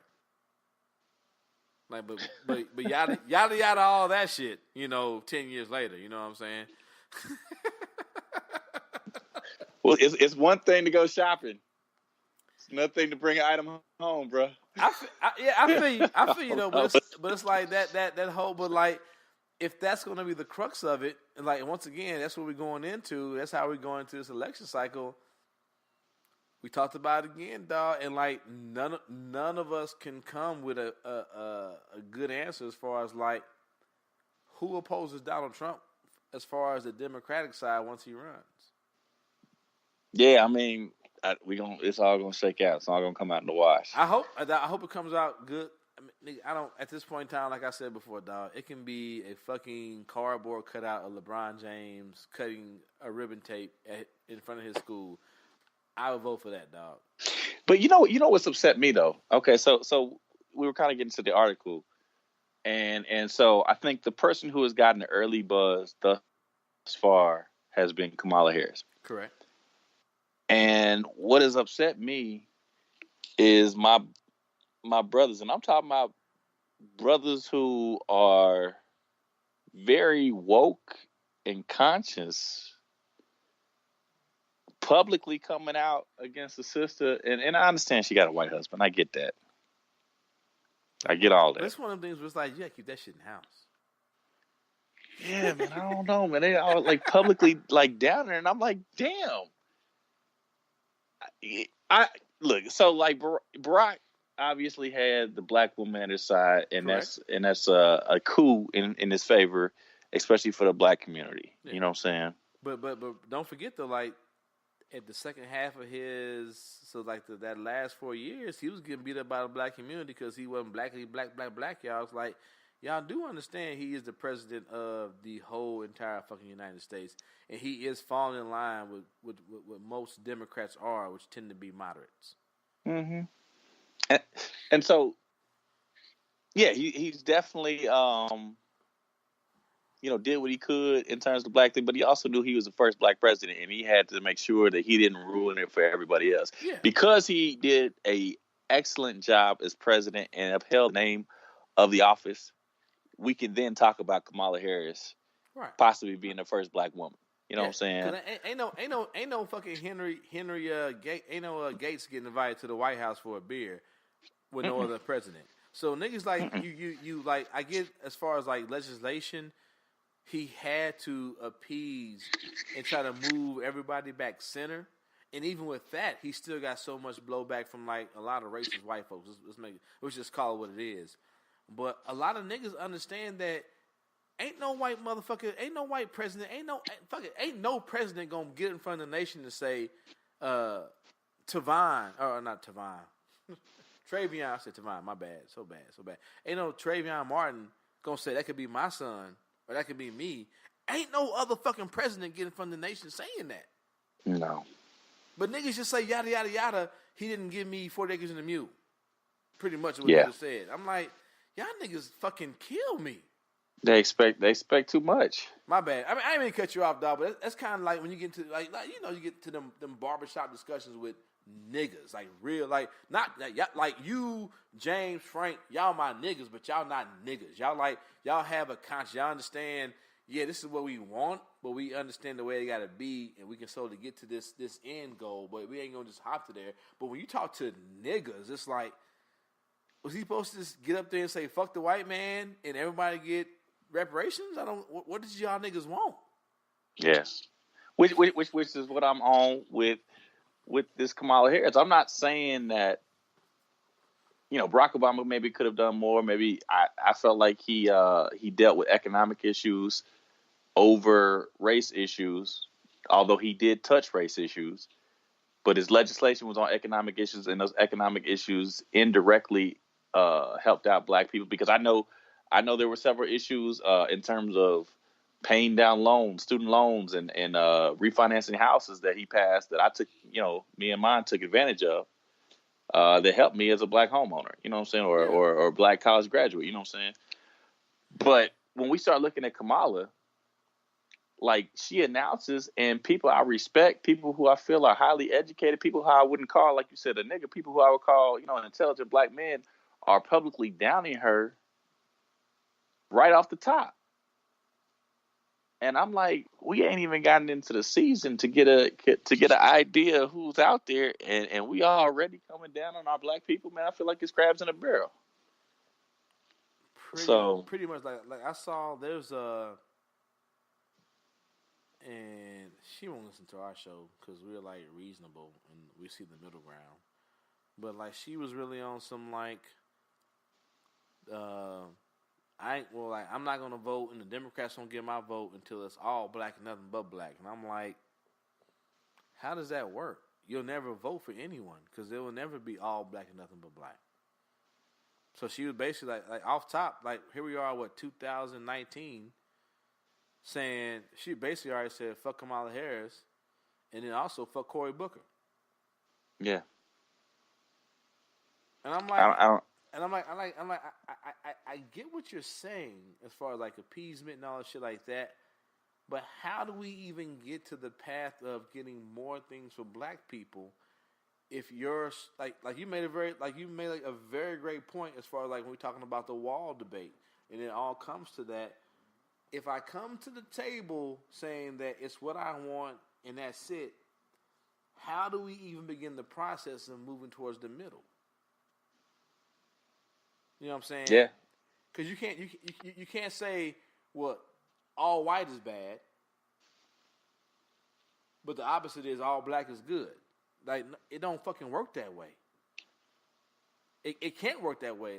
It's just pure fucking ignorance, but just you replace white with black.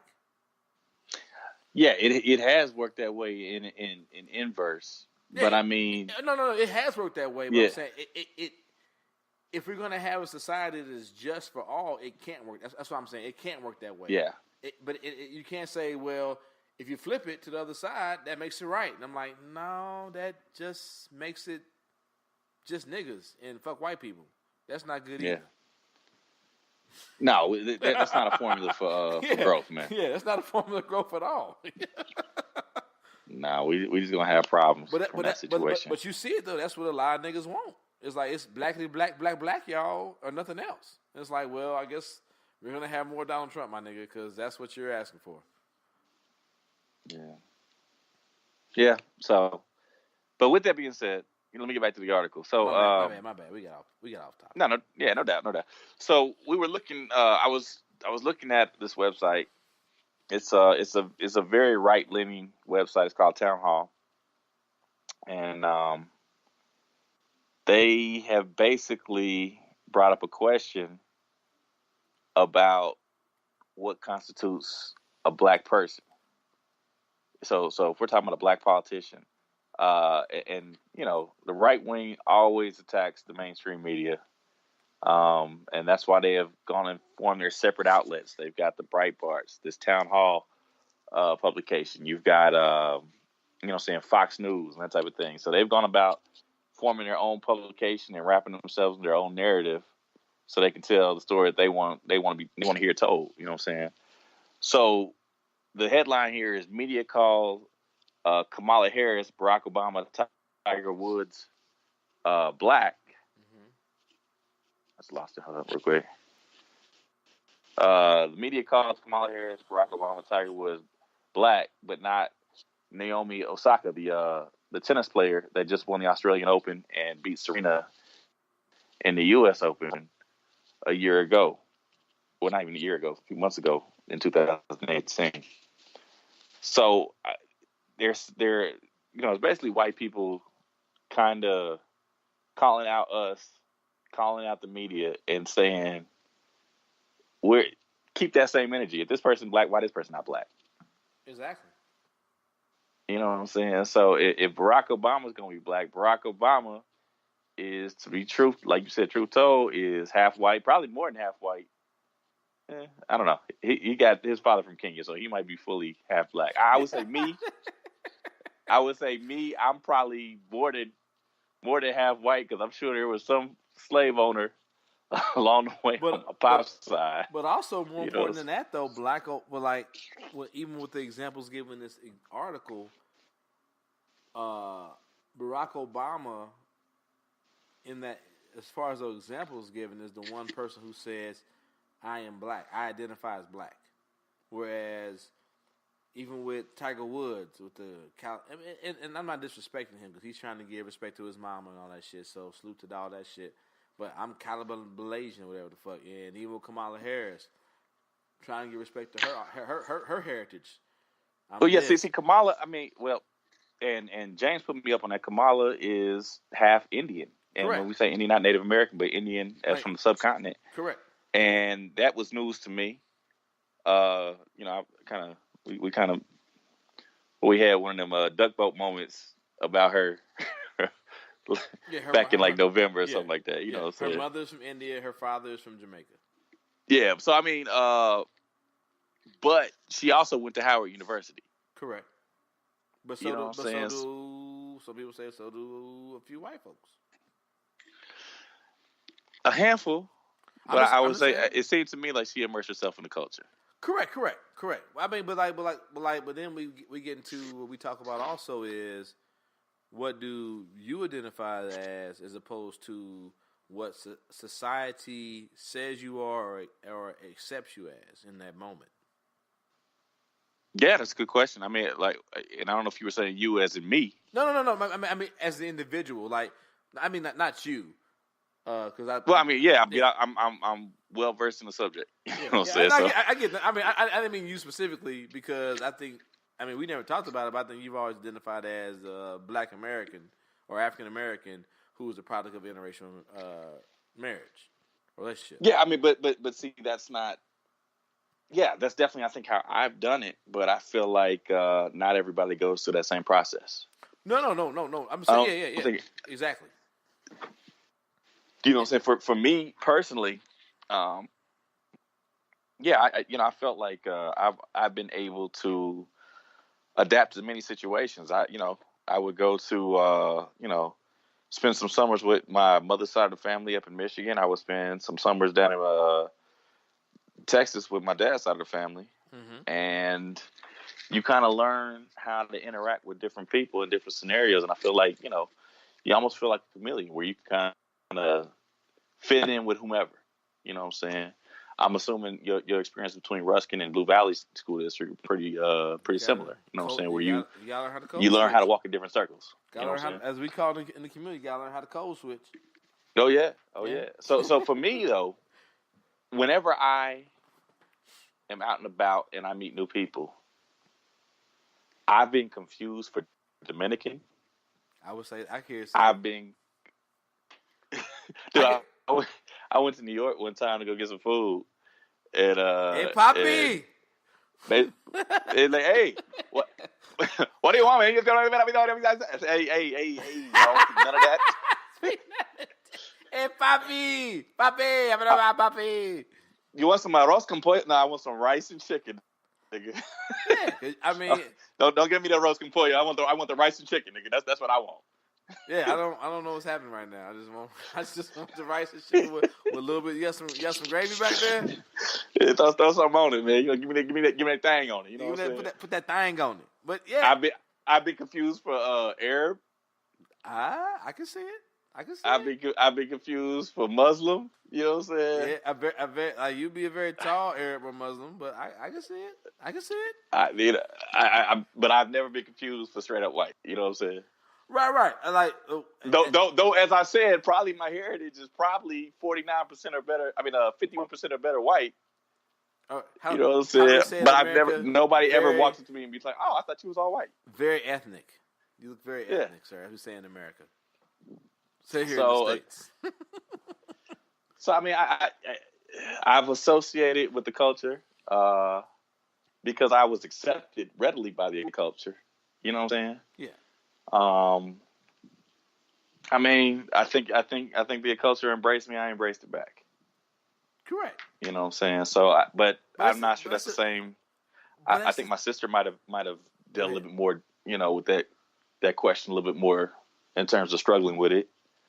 I know there's other people out there in the general community that may not have been raised under the same circumstances that struggle with that question. Right. I can't tell you how Kamala grew up. I can't tell you how Barack grew up. I know Barack had a white mother and an absentee father.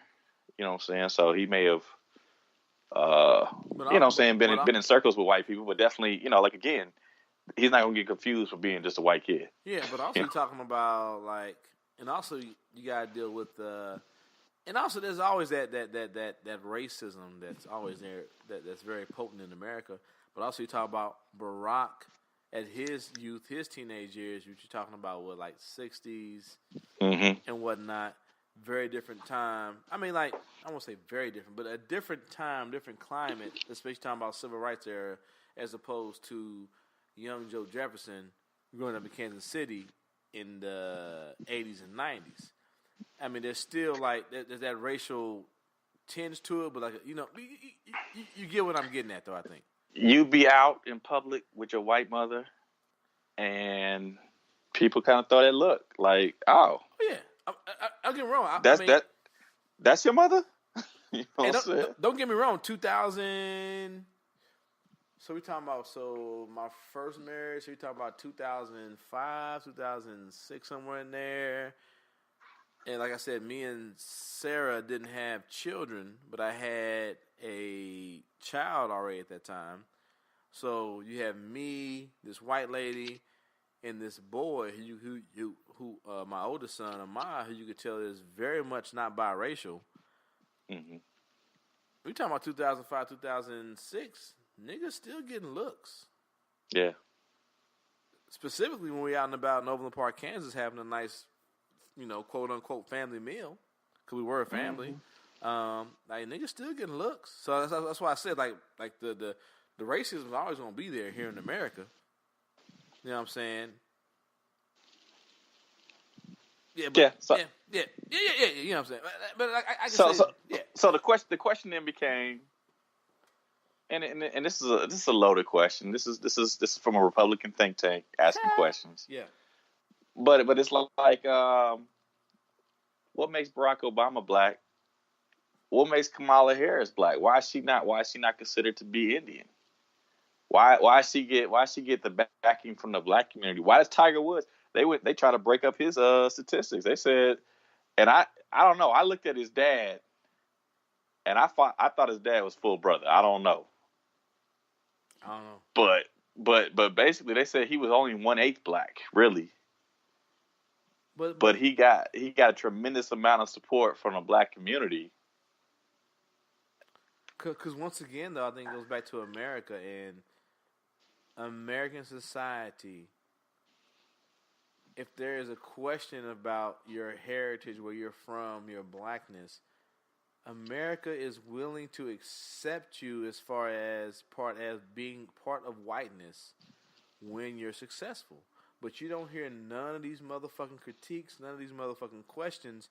Now that Tiger Woods' back is all cooked up and this nigga ain't won shit.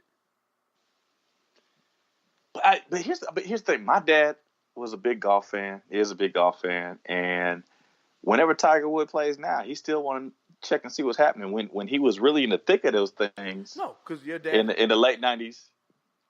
But I'm saying, because I think like me being a black person, there's a part of me that still wants him to be good and be great and surpass Jack Nicklaus at some point in time.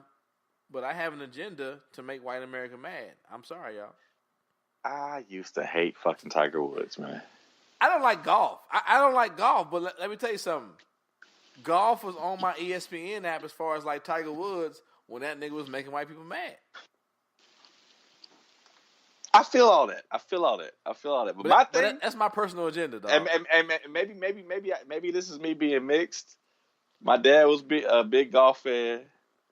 And he would always want to check and see. He would always turn on the game or turn on the the tournament and see what was Tiger doing, and want to talk to me about it. And I didn't give a shit.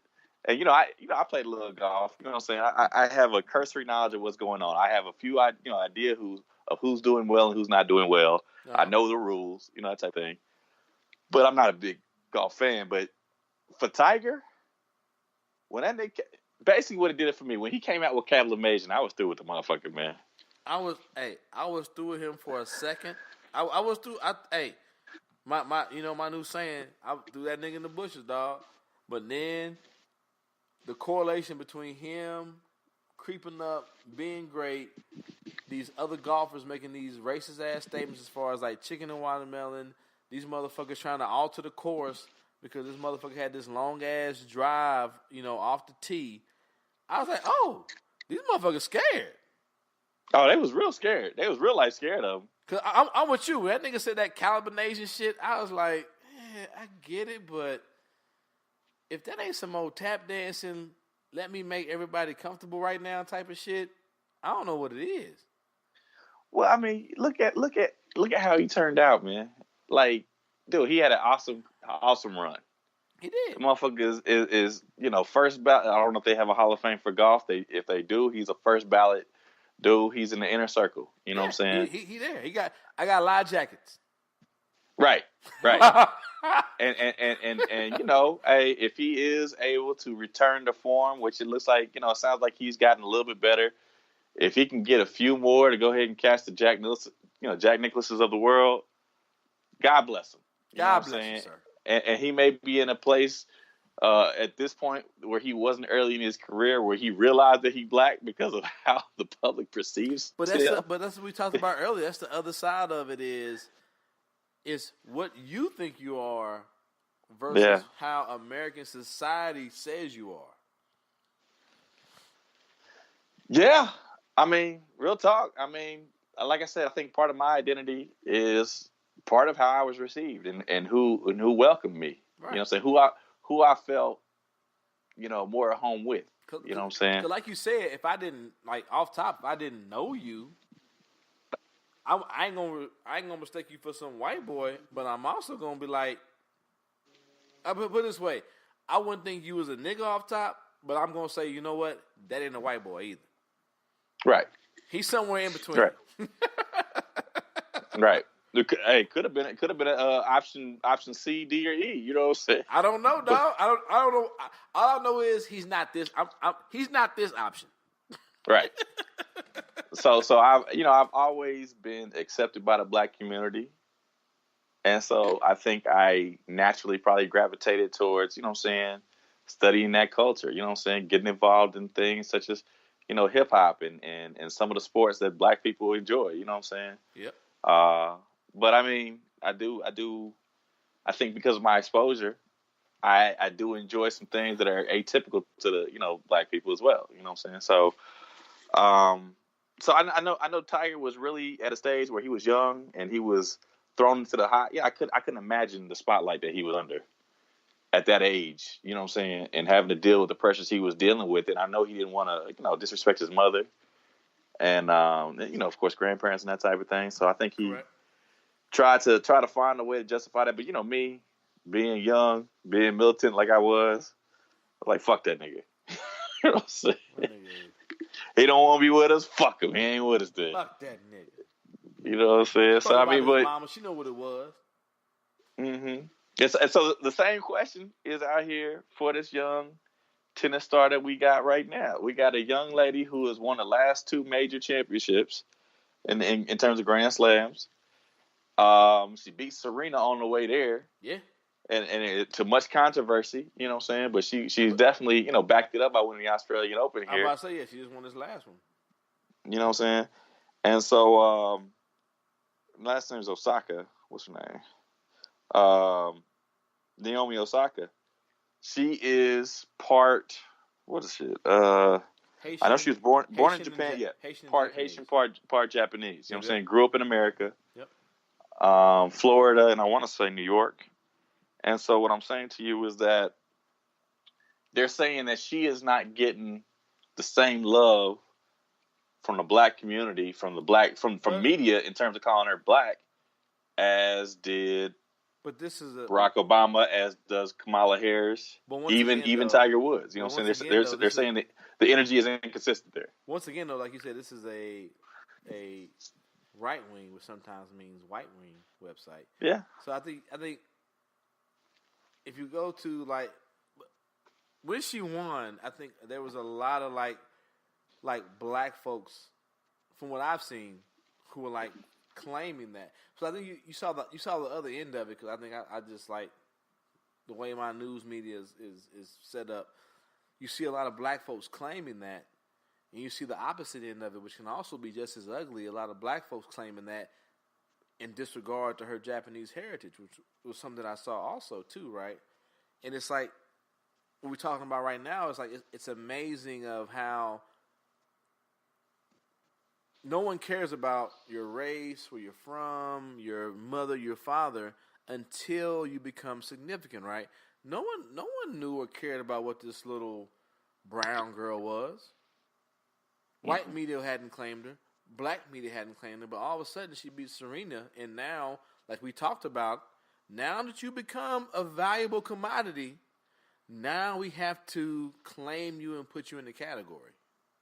Yeah. Now you have to decide, fuck yo. And we all know how America views Haitians. And we all know how America views the Japanese historically for a very long time. But now all of a sudden, you got to pick a side, nigga. Yeah. And see, I just did a quick little Google search. Yeah. And so when you see her name represented in the rounds, there's a Japanese flag next to her, though. Yep. So she was born in Japan. She came to America when she was 3, has been in America ever since, still lives in Florida, trains in Florida.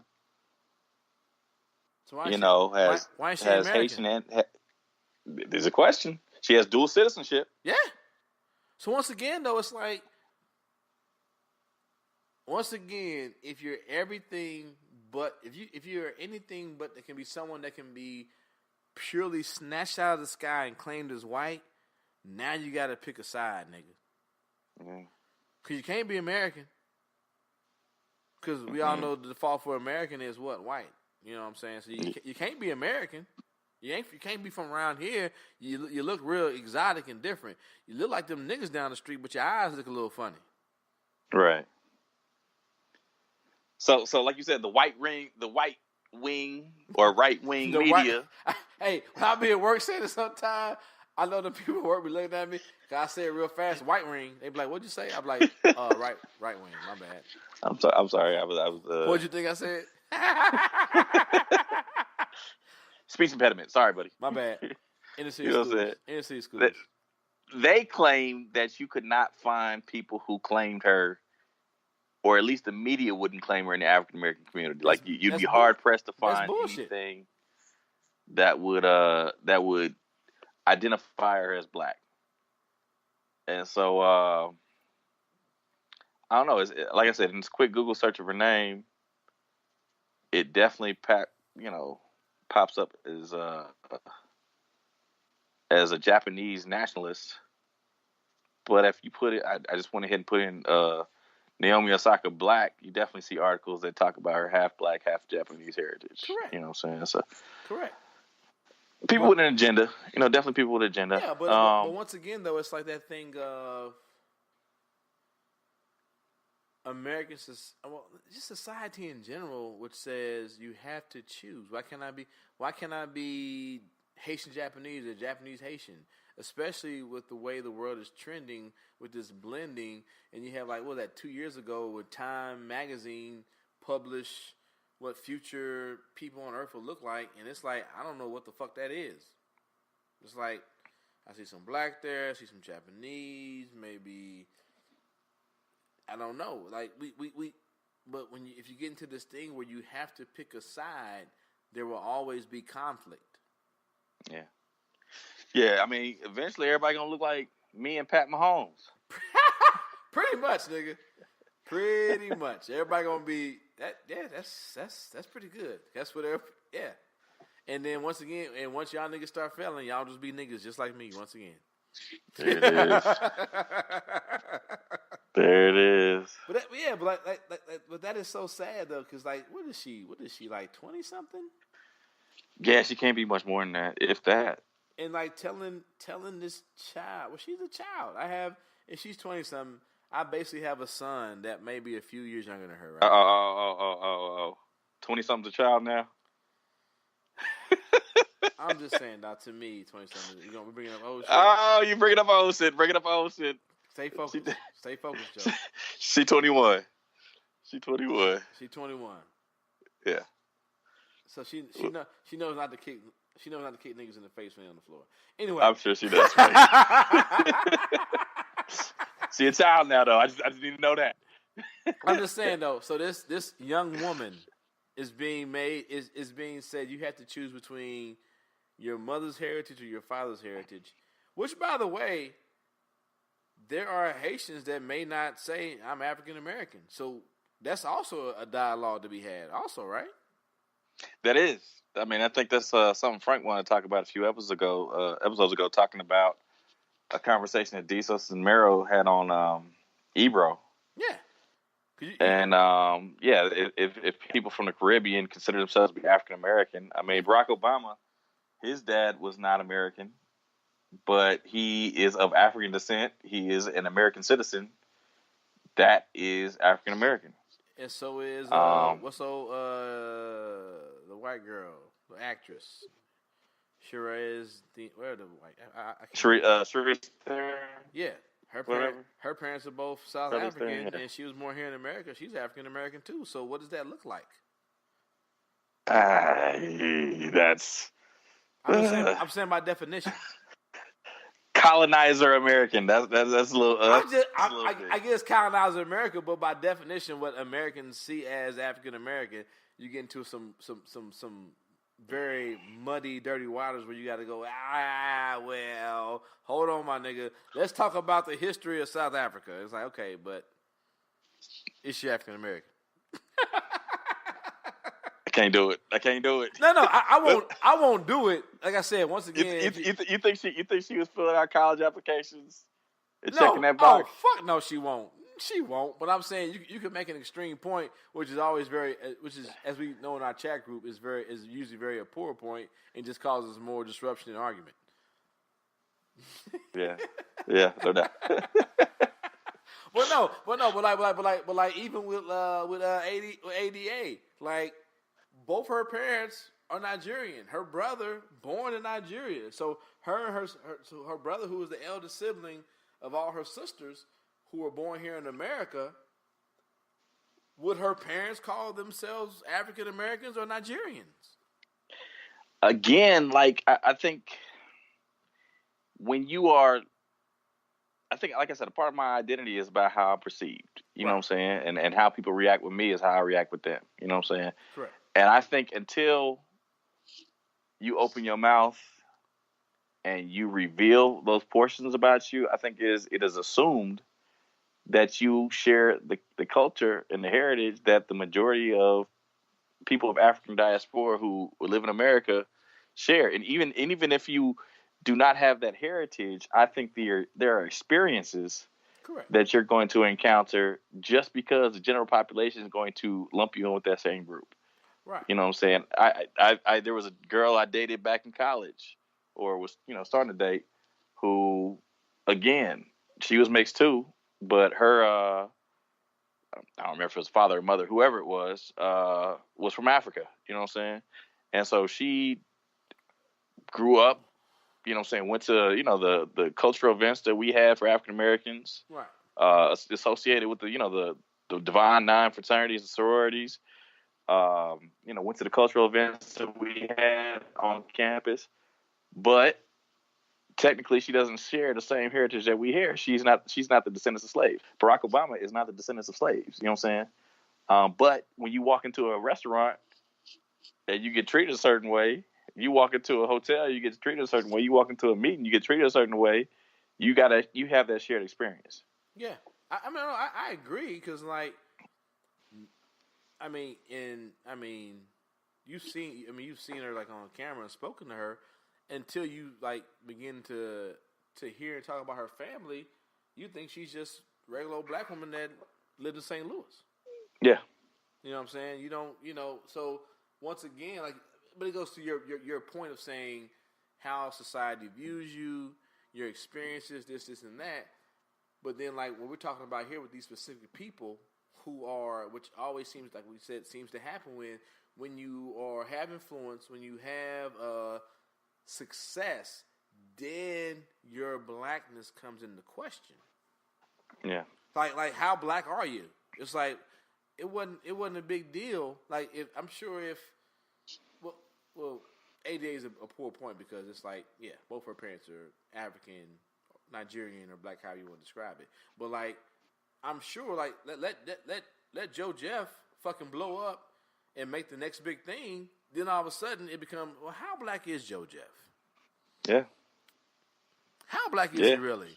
I get he's on this Negro Rogan podcast, but there's a Rogan part of it, right? How black is the Rogan part? You know what I'm saying?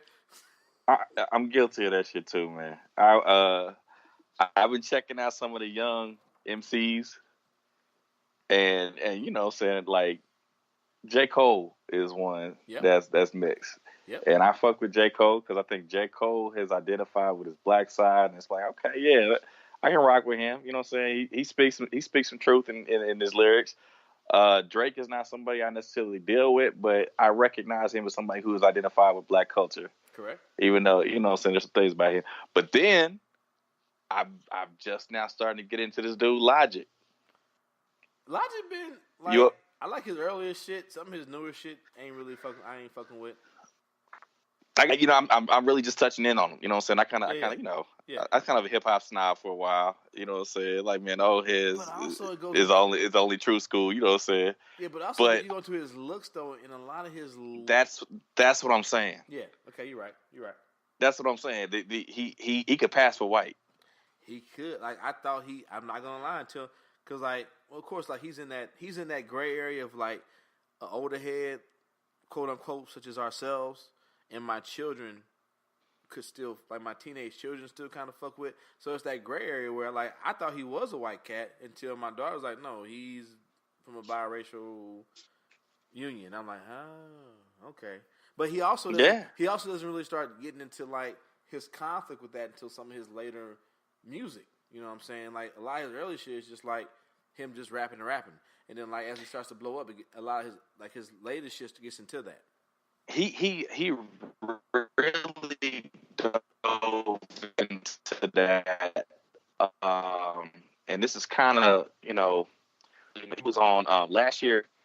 He was on Royce the 5'9's album, The Book of Ryan. Yeah, and I think it was, I can't remember the name of the song, but it was a song that he did with Eminem, and then he did the same song with Logic. You know what I'm saying? But two different versions of the same song. Mm-hmm. And so Logic's verse, he talks about, you know what I'm saying, if he was basically, how people kind of question his blackness in his rhymes, you know what I'm saying? And maybe I have to go back and listen to the verse again. But basically questioning, can he use the N-word and that type of thing.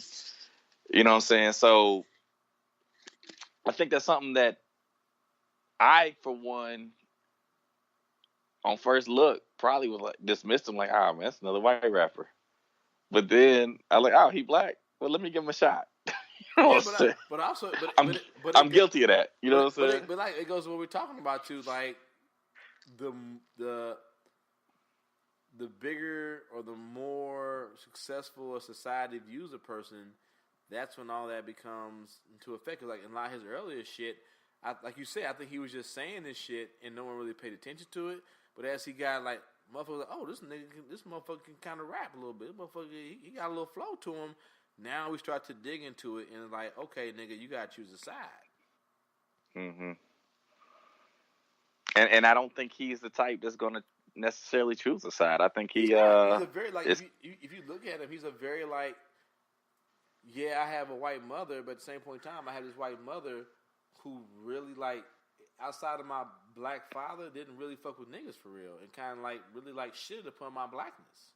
Yes, I got to delve a little bit deeper. I've been on this last album and a few guest appearances here and there. You know what I'm saying? But I haven't gotten to that catalog really. Yeah, like a lot of his earlier shit, like even like a lot of his songs, you see like it ain't all happy and shit like that. Like he's not like a really like he kind of reminds, not really. But yeah, he's not. I won't say that. He's just not like the happiest motherfucker. You know what I'm saying? But it's like you can tell there's like some like a lot of internal conflict going on as far as like my blackness and my whiteness and shit. And some of that I think is like driven by his mother, and a lot of it's like driven by like outside influences in society. As I get bigger and I got more name viability, shit like that. People are trying to pull me to a side and say I got to choose. And like you said, he ain't the kind of motherfucker that's I'm gonna address both of it, and it's gonna kind of upset both sides because I'm not choosing. But at the same point in time, you can kind of see like because there is no white component to hip hop, really. You know what I'm saying? There are white people who embrace hip hop, but there is like no white. You know what I'm saying? What I'm trying to say, there's no white component that you can call hip hop. It's just white motherfuckers that can rap. Who black people say you can be part of the fold. So he's like I think I don't remember who. It's probably on Vlad TV. I saw an interview and I don't remember who he was talking to, but I think this is real shit. I think white people are really guests to hip hop, and that may be controversial. There we go. That's what I'm trying to say. But yeah, like you can get accepted. Yeah. But it's always on a probationary, like it's always it's not permanent, dog. It's not permanent. Ask Eminem. It's not permanent. Yeah, like Eminem could be considered one of the greats of all time.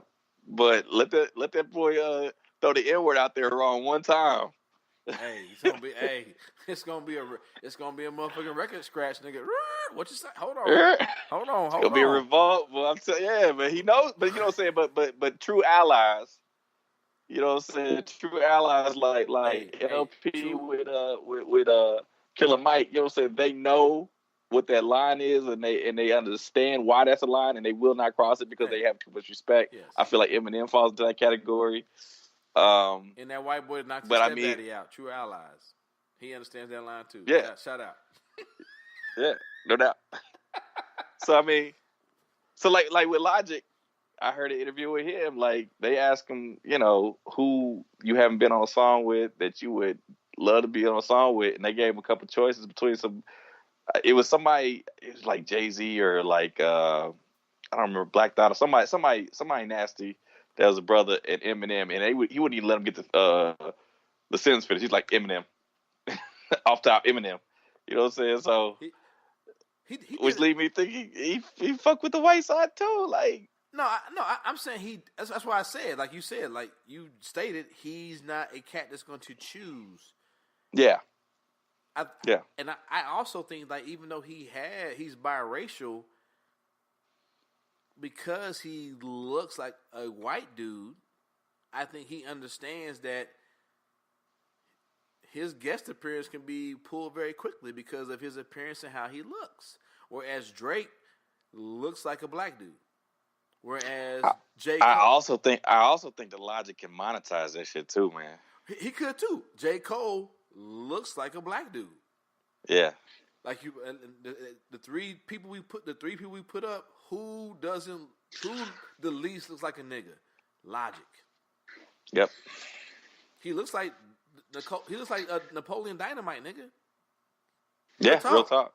I mean, really, Jinx. But like we both said at the same time. But like, yeah, he looks like Napoleon Dynamite. You know what I'm saying?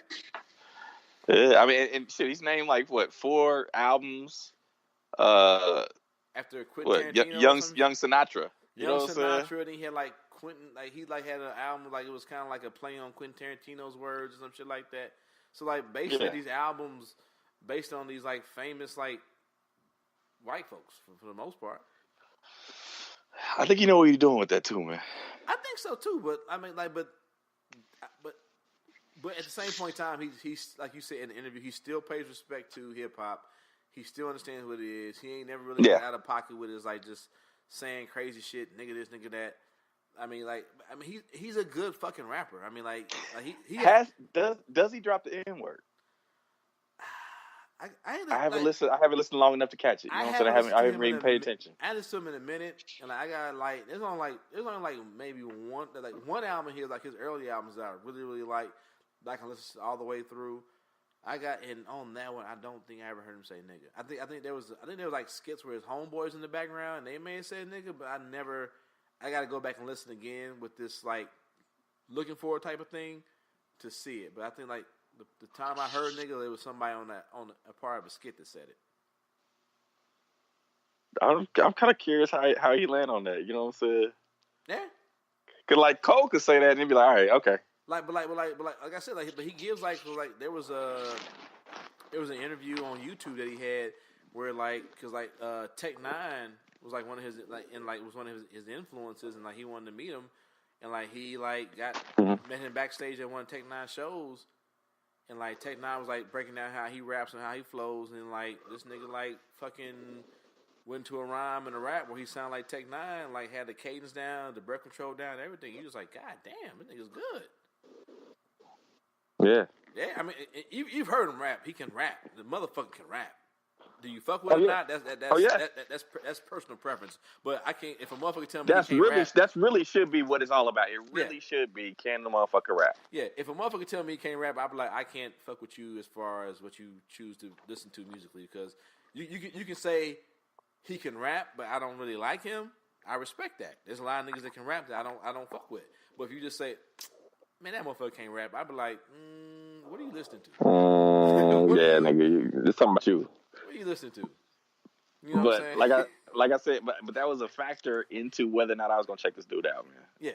I mean, like I said, he may, but it's like it's also one of those things where like I don't know if we talked about it, where like motherfuckers can be good at something, but they're like good at it, and it just comes off as work, not a passion. And that's also something that like you can come across as that, and I don't fuck with it either. You know what I'm saying? Mm-hmm. Like I get you're good at it, but I need some passion in your lyrics. Like everything you're saying sounds great, but it comes off as like, cause I ain't gonna lie, like at first J. Cole I didn't fuck with him because like this nigga can rap, but the nigga puts me to sleep sometimes. J. Cole has gotten better. He was he's gotten better. Like he's gotten like now I really like the nigga. I really fuck with him. But at first it's like you can rap, but you don't really sound passionate about it. Yeah. Like it's like I'm in the gym just shooting 100 free throws straight. Like I get it, you can shoot, but I need to see you go out there on the court and like actually get into a pickup game followed by an actual game. He's gotten to the point where he is in touch with himself and the culture. Yeah. And I think that's his major selling point. You know what I'm saying? Because if you talk about him versus Drake is about flash, whereas Cole is about substance. And so people who like, little catchy club songs are going to fuck with Drake, and that's cool. And he's going to make a lot of money off of that shit. But Cole is going to have a followership that is real and going to be concrete because he's talking about things that are passionate. Yep. And wrapped in the culture. You know what I'm saying? And I think they're two ships passing the night where like I think Drake was like in the beginning I like Drake a little bit more because he seemed to be a little more passionate, had a little more. I don't think he was a better you would say he was a better rapper than J. Cole, but he seemed to have a little more passion. But now he didn't blew up, and now it comes across as lazy. Whereas J. Cole in the beginning was kind of like, okay, I'm gonna get on some hearing rap, and then now he's like, oh, niggas fuck with me, I got something for y'all. Now he has a little more passion to it. We're like, yeah, it's like Drake to me now. It just sounds like it's very like everything seems to be like just like, okay, I'm gonna have a beat, I'm gonna come in, I'm gonna be sad about a woman.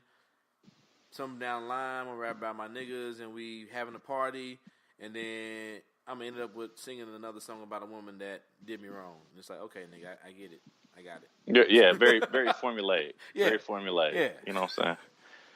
Whereas Cole is gonna be, I think he's gonna be introspective, and he's gonna talk about whatever's affecting him at that time. I feel like Logic is trying to go down that same path. Yeah. But like I said, he can kind of jump back and forth across that line better than the other two can. Yeah, you know what I'm saying?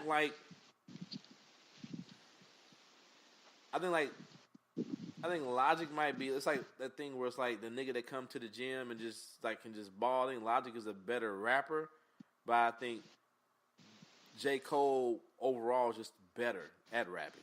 Does that make sense? Yeah. Well, and this is like when the whole beef with Eminem was popping off, and he was throwing shots at Joe Budden, and Joe Budden was talking back about him like Eminem's a rapidy rap dude. Like, that's how I feel about Eminem, man. You know what I'm saying? Eminem can fucking rap. Yeah. There's no question about that shit. Yeah. I just don't feel the shit he be rapping about. A lot of times, a lot of times, I hate to say it, it's just he can rap, but then I get lost into his beat selection. I'm just like, I don't like any of his beats. I'm just turning all this shit off. It's beat selection, but then it's also content. It's like he That rap too. a lot of times he rap for the sake of rapping. Yeah, it's like he is, but cause he does the whole breath control, voice change, all that shit too. It's like it's a similar thing that Kendrick does too, but Kendrick's actually saying something, whereas fucking Eminem is like, I'm rapping, it all rhymes, but like you said, I'm just rapping. Yeah. So anyway, I don't know how we went down that rabbit hole. How? Imagine that here on the Nigga Rockin' Podcast going down the rabbit hole. I think what we were going back to is how is Kamala Harris going to be perceived in this election? Yeah. And to another extent, Cory Booker, and are they going to be able to be? I don't know. Are they going to be doomed because they're black, or is that going to be a coup for them? Cory Booker shot himself in the foot today, as far as black people or African Americans, or however you want to put it, people of color, when they asked him that question about is Donald Trump a racist, and he gave a very long answer instead of just saying yes. But me and you both know there's no way he can just say yes in this political climate. Not this early in the game. I'm trying to think back. What was the old boy in Texas that's gonna be running? Is it talk about? I always pronounce it wrong. Betos, whatever the fuck is it? Beto O'Rourke. Yeah, Beto O'Rourke. I always pronounce it wrong, but yeah, you're right. I remember he had to address that question, and I don't think he gave you the quick guess he's a racist, but I think he pretty much was like, does it walk like a duck? But that's what Cory Booker said. Does it quack like a duck? It's probably a duck pit. You know what I'm saying? That's what Cory Booker said. He basically said, I can't say he's a racist, but I know there are a lot of racists out there in America who use his words to make a point. Basically, that's like old boy down in Florida. Yeah. He said I'm not saying he's a racist, but the racists think he's a racist. Yeah, but that's basically what Cory Booker said. But it goes back to this thing of what we're saying. It's like, and maybe it speaks more to America, which is maybe a sadness. But if you want to run for president, you just can't just go out saying everybody's a fucking racist. Yeah. Yeah. So I don't know. I don't know what Cory Booker can do about that. Yeah. I don't know if that's insurmountable. And Kamala Harris can't divorce her husband all of a sudden because niggas don't like that she's married to a white man. Sorry. Yeah. I don't know. I put it this way. I know that she, in terms of the black community, is not going to check that box. But I think she has grown up in this community and identified as a black person. There are people in our community. Everybody knows people in our community that are black that have gone across that line. I know, like we said earlier in the podcast, we probably not going to give women the same pass we give the men for going across the culture like that. Correct. But I mean, I think she speaks for the culture. I think she is well versed in what the culture is about. I think unlike Obama, she may not have had people who are descendants of American slaves, but she does come from African diaspora, which experienced slavery. I mean, you know what I'm saying? That whole Caribbean niggas in the Caribbean did not have a good time with colonization. Nah, that shit, nigga. That was the first stop on the triangle trade, nigga. Hey, but how soon we forget as Black Americans? You know what I'm saying? Yeah. Nigga, they picked the biggest, blackest bucks. Yes. And put them down there. You know what I'm saying? Matter of fact, we got the leftovers up here. Matter of fact, cut that nigga's dick off so the rest of you niggas get in line and understand what's gonna happen if they don't get in line. No doubt, man. So I mean, to me. But also, look at the field. Look at the field. Like who gonna represent you better than Kamala? Who in that field are you going to say is going to be more pro-black than Kamala? She got the. I don't know. She said it differently, man. It's Kamala. So is it Kamala or Kamala? I think it's Kamala, man. She said it a little bit different when I heard her in that one video I put out there. You know what I'm saying? So. We're gonna have to revisit that. You know what I'm saying? Yeah, but also we talk about, like, as far as like understanding racism. I mean, you got a Jamaican father, so we just touched on the Caribbean, and you talk about India, the birthplace of the caste system, which a lot of people believe gave birth to a lot of like individualization and putting people as far as like a race system.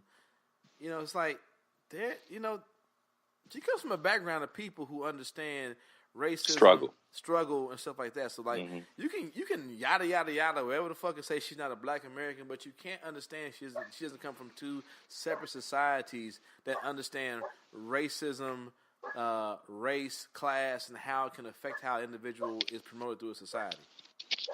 Yeah, no doubt, man. So I mean, I don't know. I know people are airing their grievances right now and saying, you know, I want that perfect candidate.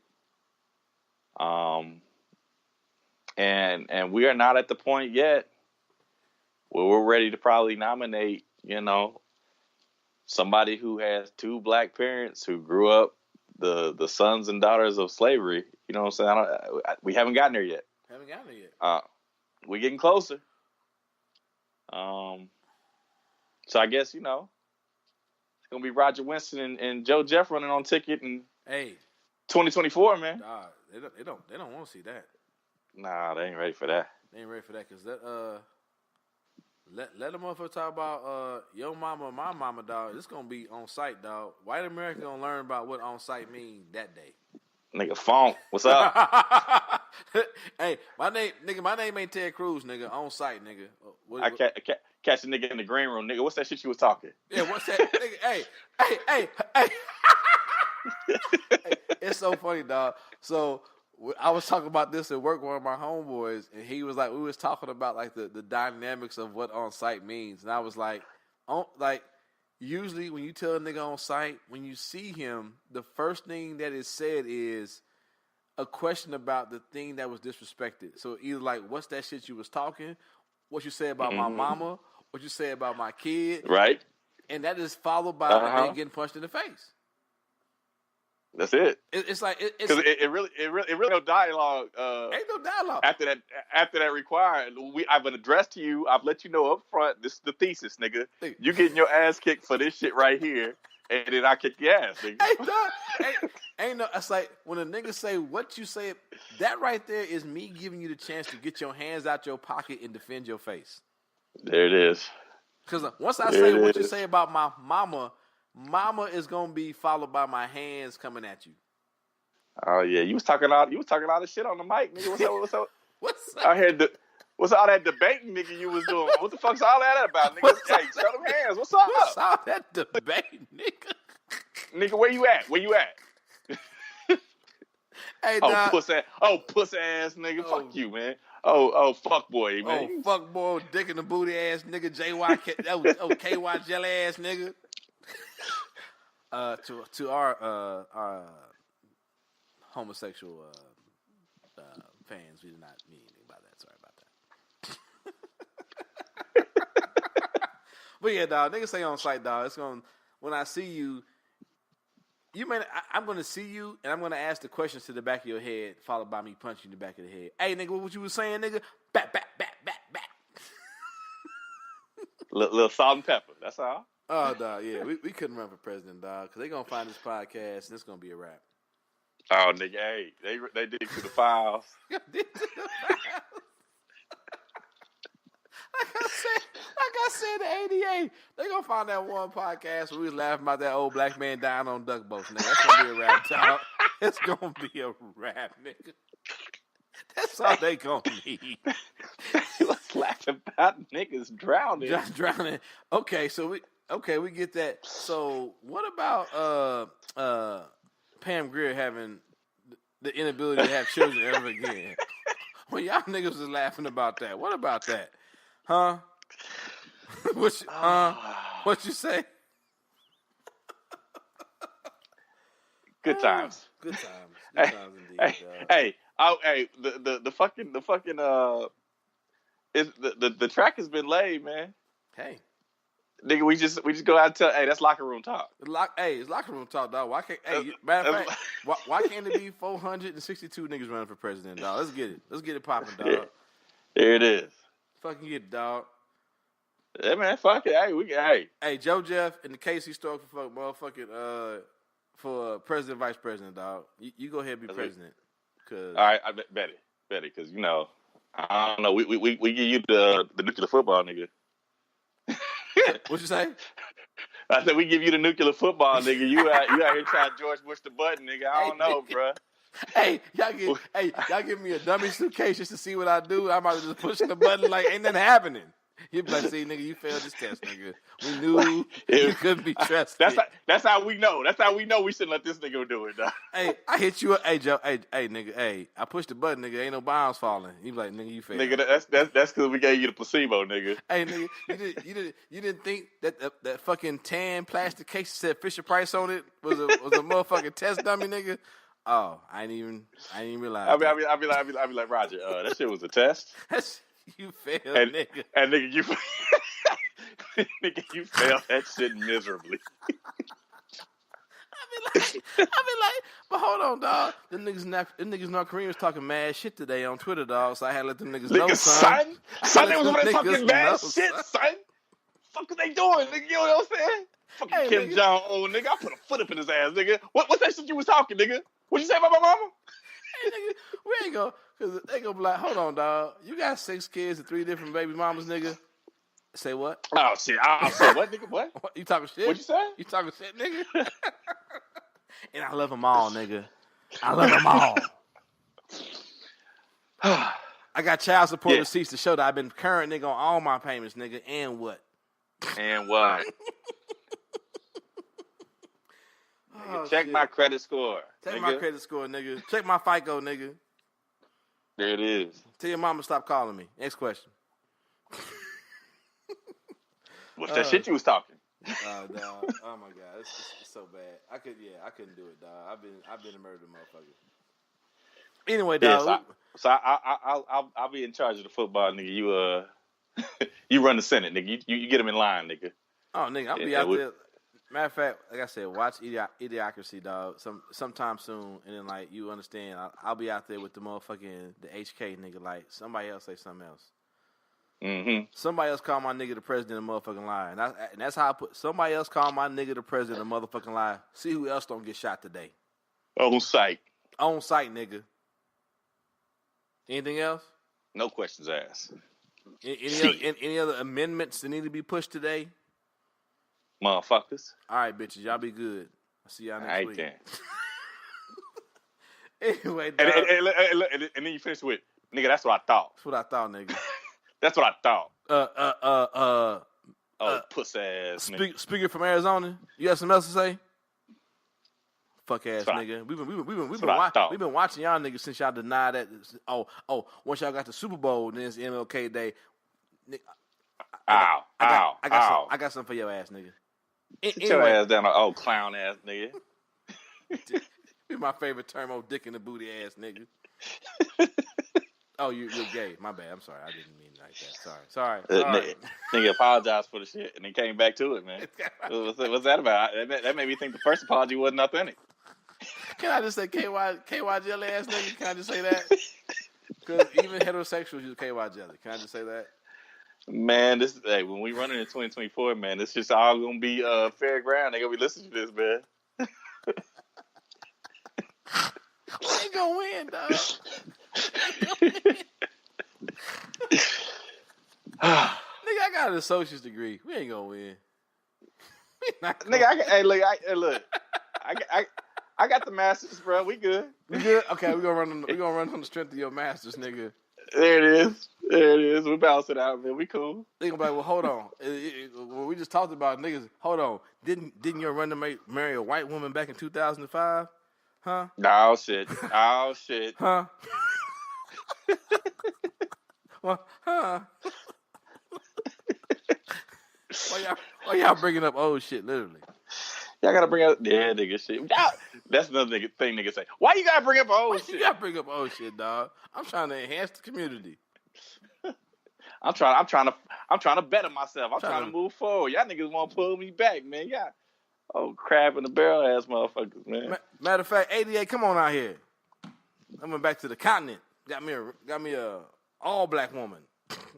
Mm-hmm. You can't say that because then black women be like, wait a minute, nigga. What you mean all black woman? God damn it. Oh yeah. You'll get fucked up with that. Don't venture down that path. Bro. Oh my God. I'll be like, oh shit. Oh fuck. What am I saying? Nigga, that road is bumpy. It's a very, very, very bumpy road, nigga. That is very unpaved, nigga. Oh shit. Man, I love you all. I love everyone. Yes, indeed. Except for racists. Fuck them. All right. Meeting adjourned. But nah, we rolled up on 3 hours though, so we thought we gonna be an hour and a half, not this motherfucker, dog. Nah, niggas get to talking. Niggas be talking. Women be shopping and niggas be talking.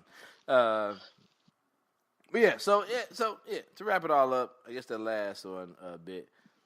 Yeah, it's pretty much how you view yourself versus how society views you is a motherfucker. Yeah, man.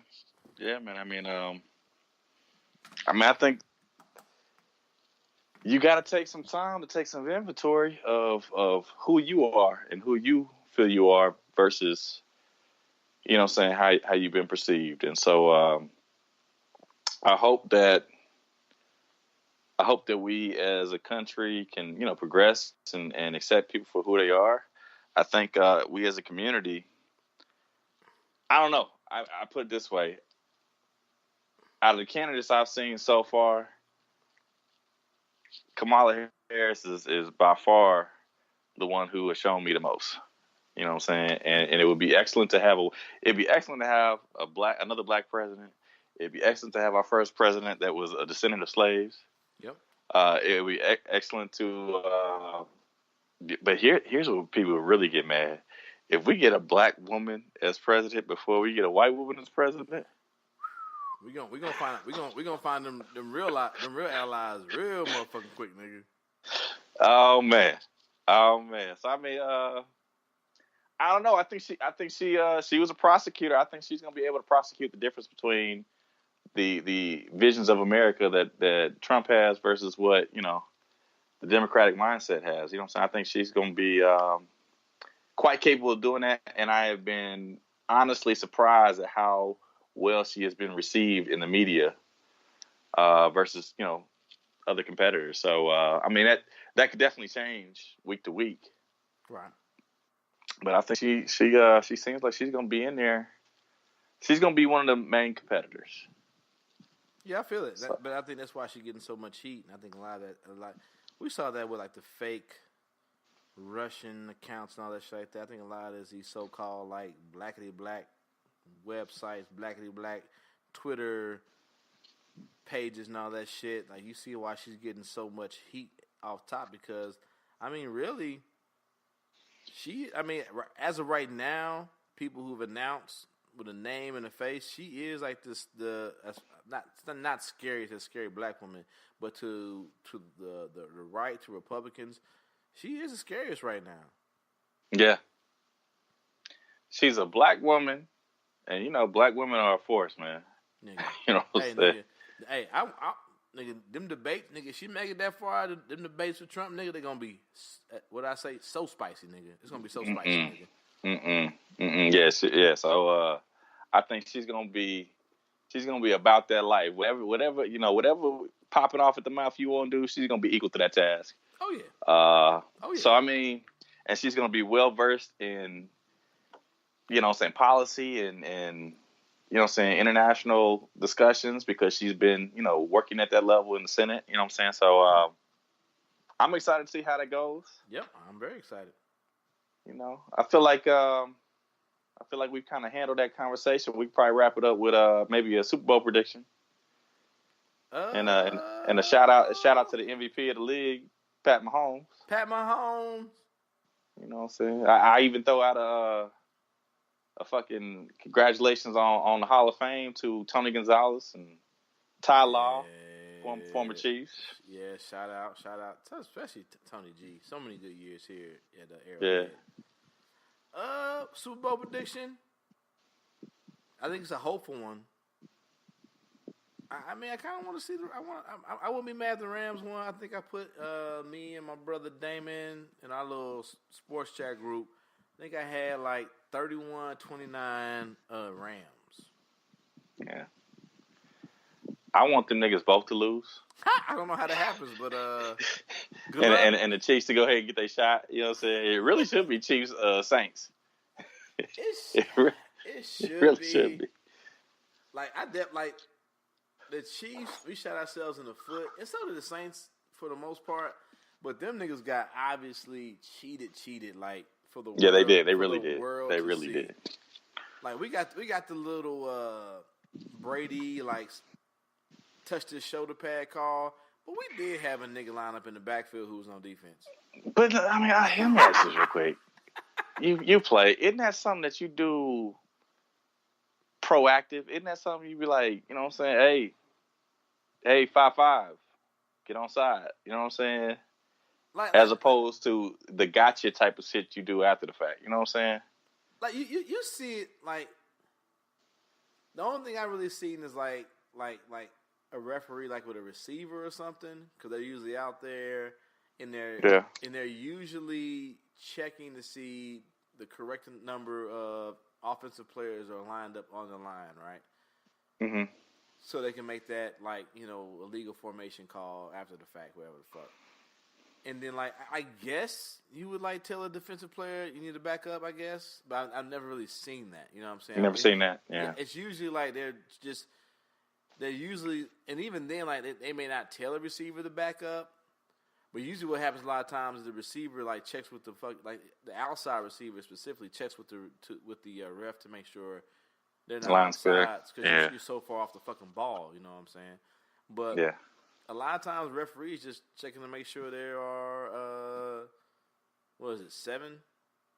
7, I think. Yeah. Yeah, 7 niggas on the line before the ball snap. Yeah. I put. Yeah. I mean they're professionals. I think at the high school level, I think we try to be a little bit more. Sometimes they play that gotcha shit too, but you know what I'm saying.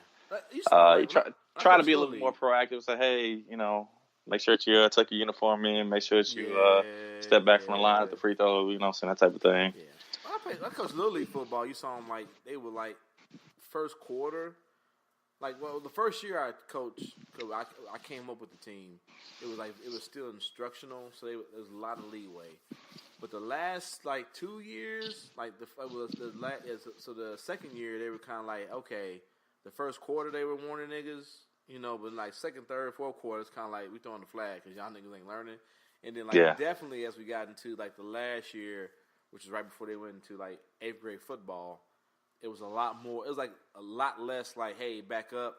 They might say back up once or twice, but then they were throwing the flag. You know what I'm saying? But then, but even then though, there was still a lot more instruction to like, hey, they would go to the individual player. Hey, you're lined up in the neutral zone. You need to back up, shit like that. Or you made a bad block. You were holding it. Like if you would have let go at this point in time, I wouldn't have called it. But you kind of made it obvious.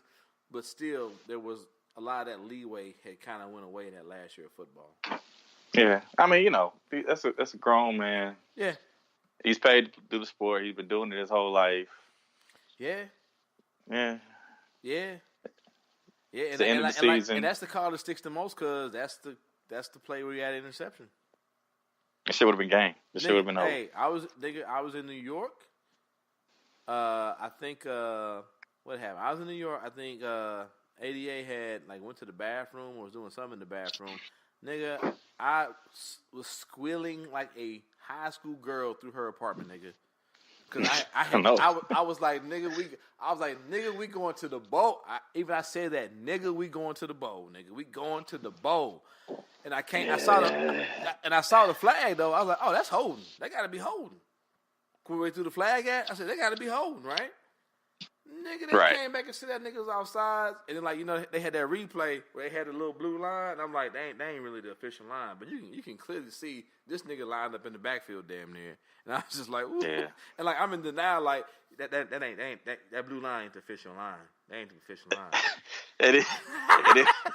We said that fucking meme where next week at the fucking Pro Bowl, that nigga still lined up. Nigga said, what's wrong with this picture? God damn it, 5-5. God damn it, nigga.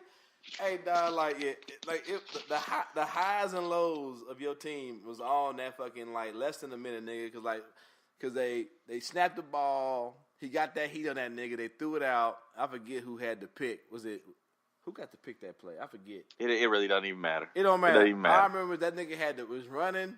And then he he had possession of the ball and he fumbled it out of bounds. But I was like, fuck it, it don't matter. That nigga ran 3 fucking yards with the ball in his hand. That's a motherfucking interception, nigga. We going to the Super Bowl. Fuck Tom Brady. I'm running around her apartment, baby. We going to the motherfucking Super Bowl. And then I come back, I'm like, oh nigga, that's a holding call, nigga. We going to Super Bowl. And they was like, 55. I was like, hold up, nigga. This some bullshit. Oh, so sad. So sad, dog. So sad, and squealing in New York to about to cry in the mat. Nigga, after that play, nigga, I just turned the TV off. Said, let's play Phase 10 or some shit. I don't want to watch this shit no more. Yeah. Yeah. So back to my prediction. Since my what I really want to happen has no chance of happening. No. As I said, my high school track teammate, one of my best friends from high school. He was about 2 years behind me at Central. Is the chaplain? I saw that. Of the Rams. So I'm be throwing my weight behind them for whatever that's worth. Yeah. And you know what I'm saying. So basically, we pulling for the same team. Nothing wrong with that. Yeah. So I think the majority of the country. I don't know. I think they showed a map where the West Coast want the Rams. New England wants the Patriots, and the rest of the map don't give a shit. So I'm pretty much in that camp. Yeah, I don't have a dog in that fight. So I'm a leave drill. I'm gonna go home. I'm gonna watch it, but it's kind of one of the things where it's it'll be in the background, unless it's a shootout. I probably it'll just be a game that's on. You know what I'm saying? I can't even promise I'm gonna watch it, man. That's what I'm saying. The TV will be on, but unless I hear what you're saying too. But for me, unless it's a shootout, these niggas is just bow, going back and forth. It just be some shit that's on till watching the commercial, nigga. Yeah. Which all come on the next day on YouTube. So. Yeah. Yeah. So. Yeah. So that's it. That's all. I think another great episode. Yeah, we do that thing where you can hit us up on Twitter, Nigga Rockin' Pod on Twitter. Also our Gmail, Nigga Rockin' Podcast @gmail.com. Any feedback, appreciated. Any comments on the show, appreciated. Also, yes, you can find us on iTunes, Google Play. You can also find us on Stitcher, any place that you listen to your podcast at. Leave a review. 1 star, 2 star, 3 stars, 4 stars. Of course, 5 stars is always appreciated. That feedback lets us know if you listen to the show up until this end, that means you kind of like what we're saying. If there's things that you want us to improve upon, or things you want us to do better, or things you want us to continue, or you just want to say, hey, good job, guys, we would greatly appreciate that. Yeah, and I think what we may end up trying to do is if we get some correspondence, may even read some of that on the show and react to it, man. So please send that information in. Agreed. So in closing, man, anything else, man? I think we covered some good topics here. Had a good talk. As always, appreciate your free time and giving it to the show. Most definitely. Thanks for again hosting. We was down a couple men today. We down, but the show must go on, dog. It's like glory, dog. Hey, a nigga may fall, but somebody got to pick that flag. Don't let that flag hit the ground. That's a horrible analogy, but my bad. But it works. It works. As we all slide down the hill because everyone died as they charged up that hill. Anyway, yeah. Hey, yeah. As we get out of here, happy Black History Month to you, pimp. Happy Groundhog Day. Happy Groundhog Day too. All that shit. Yeah, all that shit. Well, anyway, ain't no Frank here. So, Joe Jeff, once again coming through. Why am I saying that? No, you're not coming. You're a starter. Anyway, we here end of the show. KC Stork, Joe Jeff. Thank you all for your time, and then hopefully when I say enjoy the music, Frank will play some music.